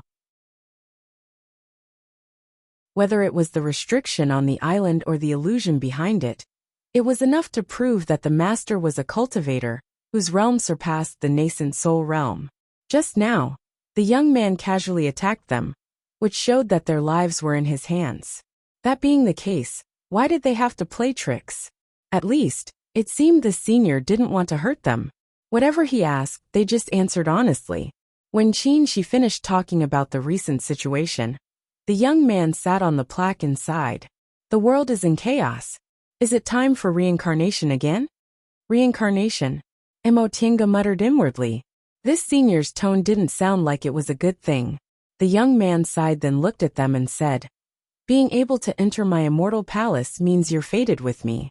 I can't even count how many tens of thousands of years it's been. But you're the first people to come here." Emotinga asked curiously, "May I ask senior's name? What's your origin? Why are you trapped here for such a long time?" The young man said faintly, "My name is Hupa. Even if I told you, you wouldn't know my origin. As for other things, you'd better not ask." Emotinga asked again. "Senior just said the world is in chaos, and time for reincarnation. What does that mean?" Hupa was a bit impatient with her questions. He said, "Stop talking nonsense. Do I have to answer whatever you ask?" Emotinga cursed inwardly. This senior is really, he's kind to Qin, but he treats me like this. Does he have a habit of splitting peaches? Just as this thought crossed her mind, Hupu on the plaque flew into a rage and shouted at her. "What are you thinking?" Emotinga was stunned. She pointed at him and said, You. She finally remembered that cultivators in the deification realm, and above, could sense the thoughts of lower-level cultivators. Her malicious speculation about him must have been sensed. Seeing Hupo's angry expression, she was about to say something to ease his anger when she suddenly saw his pinky. Her heart skipped a beat, but in the next second she said, "Senior always looks very impatient when talking to me. Whatever he says, Senior always explains it nicely. This inevitably makes people think the wrong things." "You." Hupa stood up angrily, as if he was about to attack. She hastily stepped forward and stood in front of him. "Senior, she has a big mouth but doesn't mean it. Please don't take it to heart." Hupa shouted, "What do you mean by big mouth but doesn't mean it? I'm a mind reader." For a moment, she didn't know how to answer. He didn't know what happened and didn't understand why Hupa was suddenly enraged. He turned his head, wanting to get some hints from Emotinga, but she didn't even look at him. She said to Hupa, "Senior, why are you so angry? Could it be that I was right?" You. Hupa was so angry that he stuttered.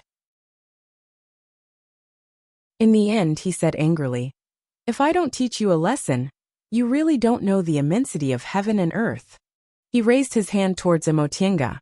In an instant, Emotinga felt as if her sea of knowledge was hit by something, causing her to feel a sharp pain again. She couldn't help but cry out in pain, but she clenched her teeth and endured it. Tinga, seeing that she was in so much pain that she was holding her head and squatting on the ground, she hastily said to Hupa, "Senior, please be lenient." Hupa just sneered. She still wanted to say something, but Emotinga pulled his sleeve.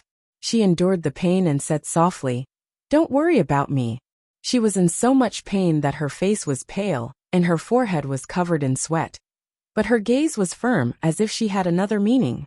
She paused for a moment then said, "I don't care if you can bear it or not, I can't just watch." Emotinga's gaze warmed. She smiled at him and said, "It's okay. I'll really be okay." As she said that, she slowly straightened her body and wiped the sweat off her face. Her gaze made Hupa a bit uneasy. Moreover, he knew that if he continued like this, his secret would be exposed, so he wanted to remove the spell and say some polite words. Unexpectedly, Emotinga already said, "Senior, it doesn't seem to hurt anymore." Hupa was furious again. "Do you really want to die?" Emotinga chuckled. She stood up straight and looked at him with her head held high. "Senior has to be able to kill me first." Hupa was stunned. Seeing her fearless appearance and sensing her thoughts, he couldn't help but feel a chill. You. Emotinga took a step forward. "Senior, why don't you do it? With your cultivation level, if you want to kill us, you only need to move your fingers, right?" She smiled faintly. "Hupa, you have this name, but you don't have a surname. It's really strange. It doesn't seem like the name of a high-level cultivator. It seems more like the name of a servant or a spiritual beast." Hupo's expression became gloomy. Emotinga said, "Senior knows nothing about the changes in the outside world. Presumably, you haven't left the immortal palace for a long time. I wonder if you don't want to leave or if you can't. Hoopa stared at her and said with a gloomy tone, "What do you want to say?" Emotienga suddenly smiled and said gently, "Senior, Junior doesn't want to be Senior's enemy. It's just that Senior is unwilling to tell me your identity and background. So Junior has to resort to this unwise plan." Hoopa was dumbfounded. Sensing that her current state of mind was calm, he became even angrier. "Are you deliberately playing with me?" Emotienga said. "If Senior told me honestly, I wouldn't have to resort to this unwise plan." Hoopa snorted and said angrily, "I won't tell you. What can you do to me?" He looked like a child throwing a tantrum. Emotienga smiled. "Senior, don't you feel uncomfortable being trapped here for tens of thousands of years?" Hoopa was silent. She then said, "If my guess is correct, Senior is that divine beast Qilin, right? You're tuning in to the Li Mei's Sword of Destiny YouTube channel. We're so grateful for your support, and don't forget to subscribe to join us on this incredible journey through captivating stories. Your generosity through donations truly makes a world of difference, as it's the primary source of revenue that allows me to expand and enhance this channel for you. Thank you from the bottom of my heart for being a part of this adventure."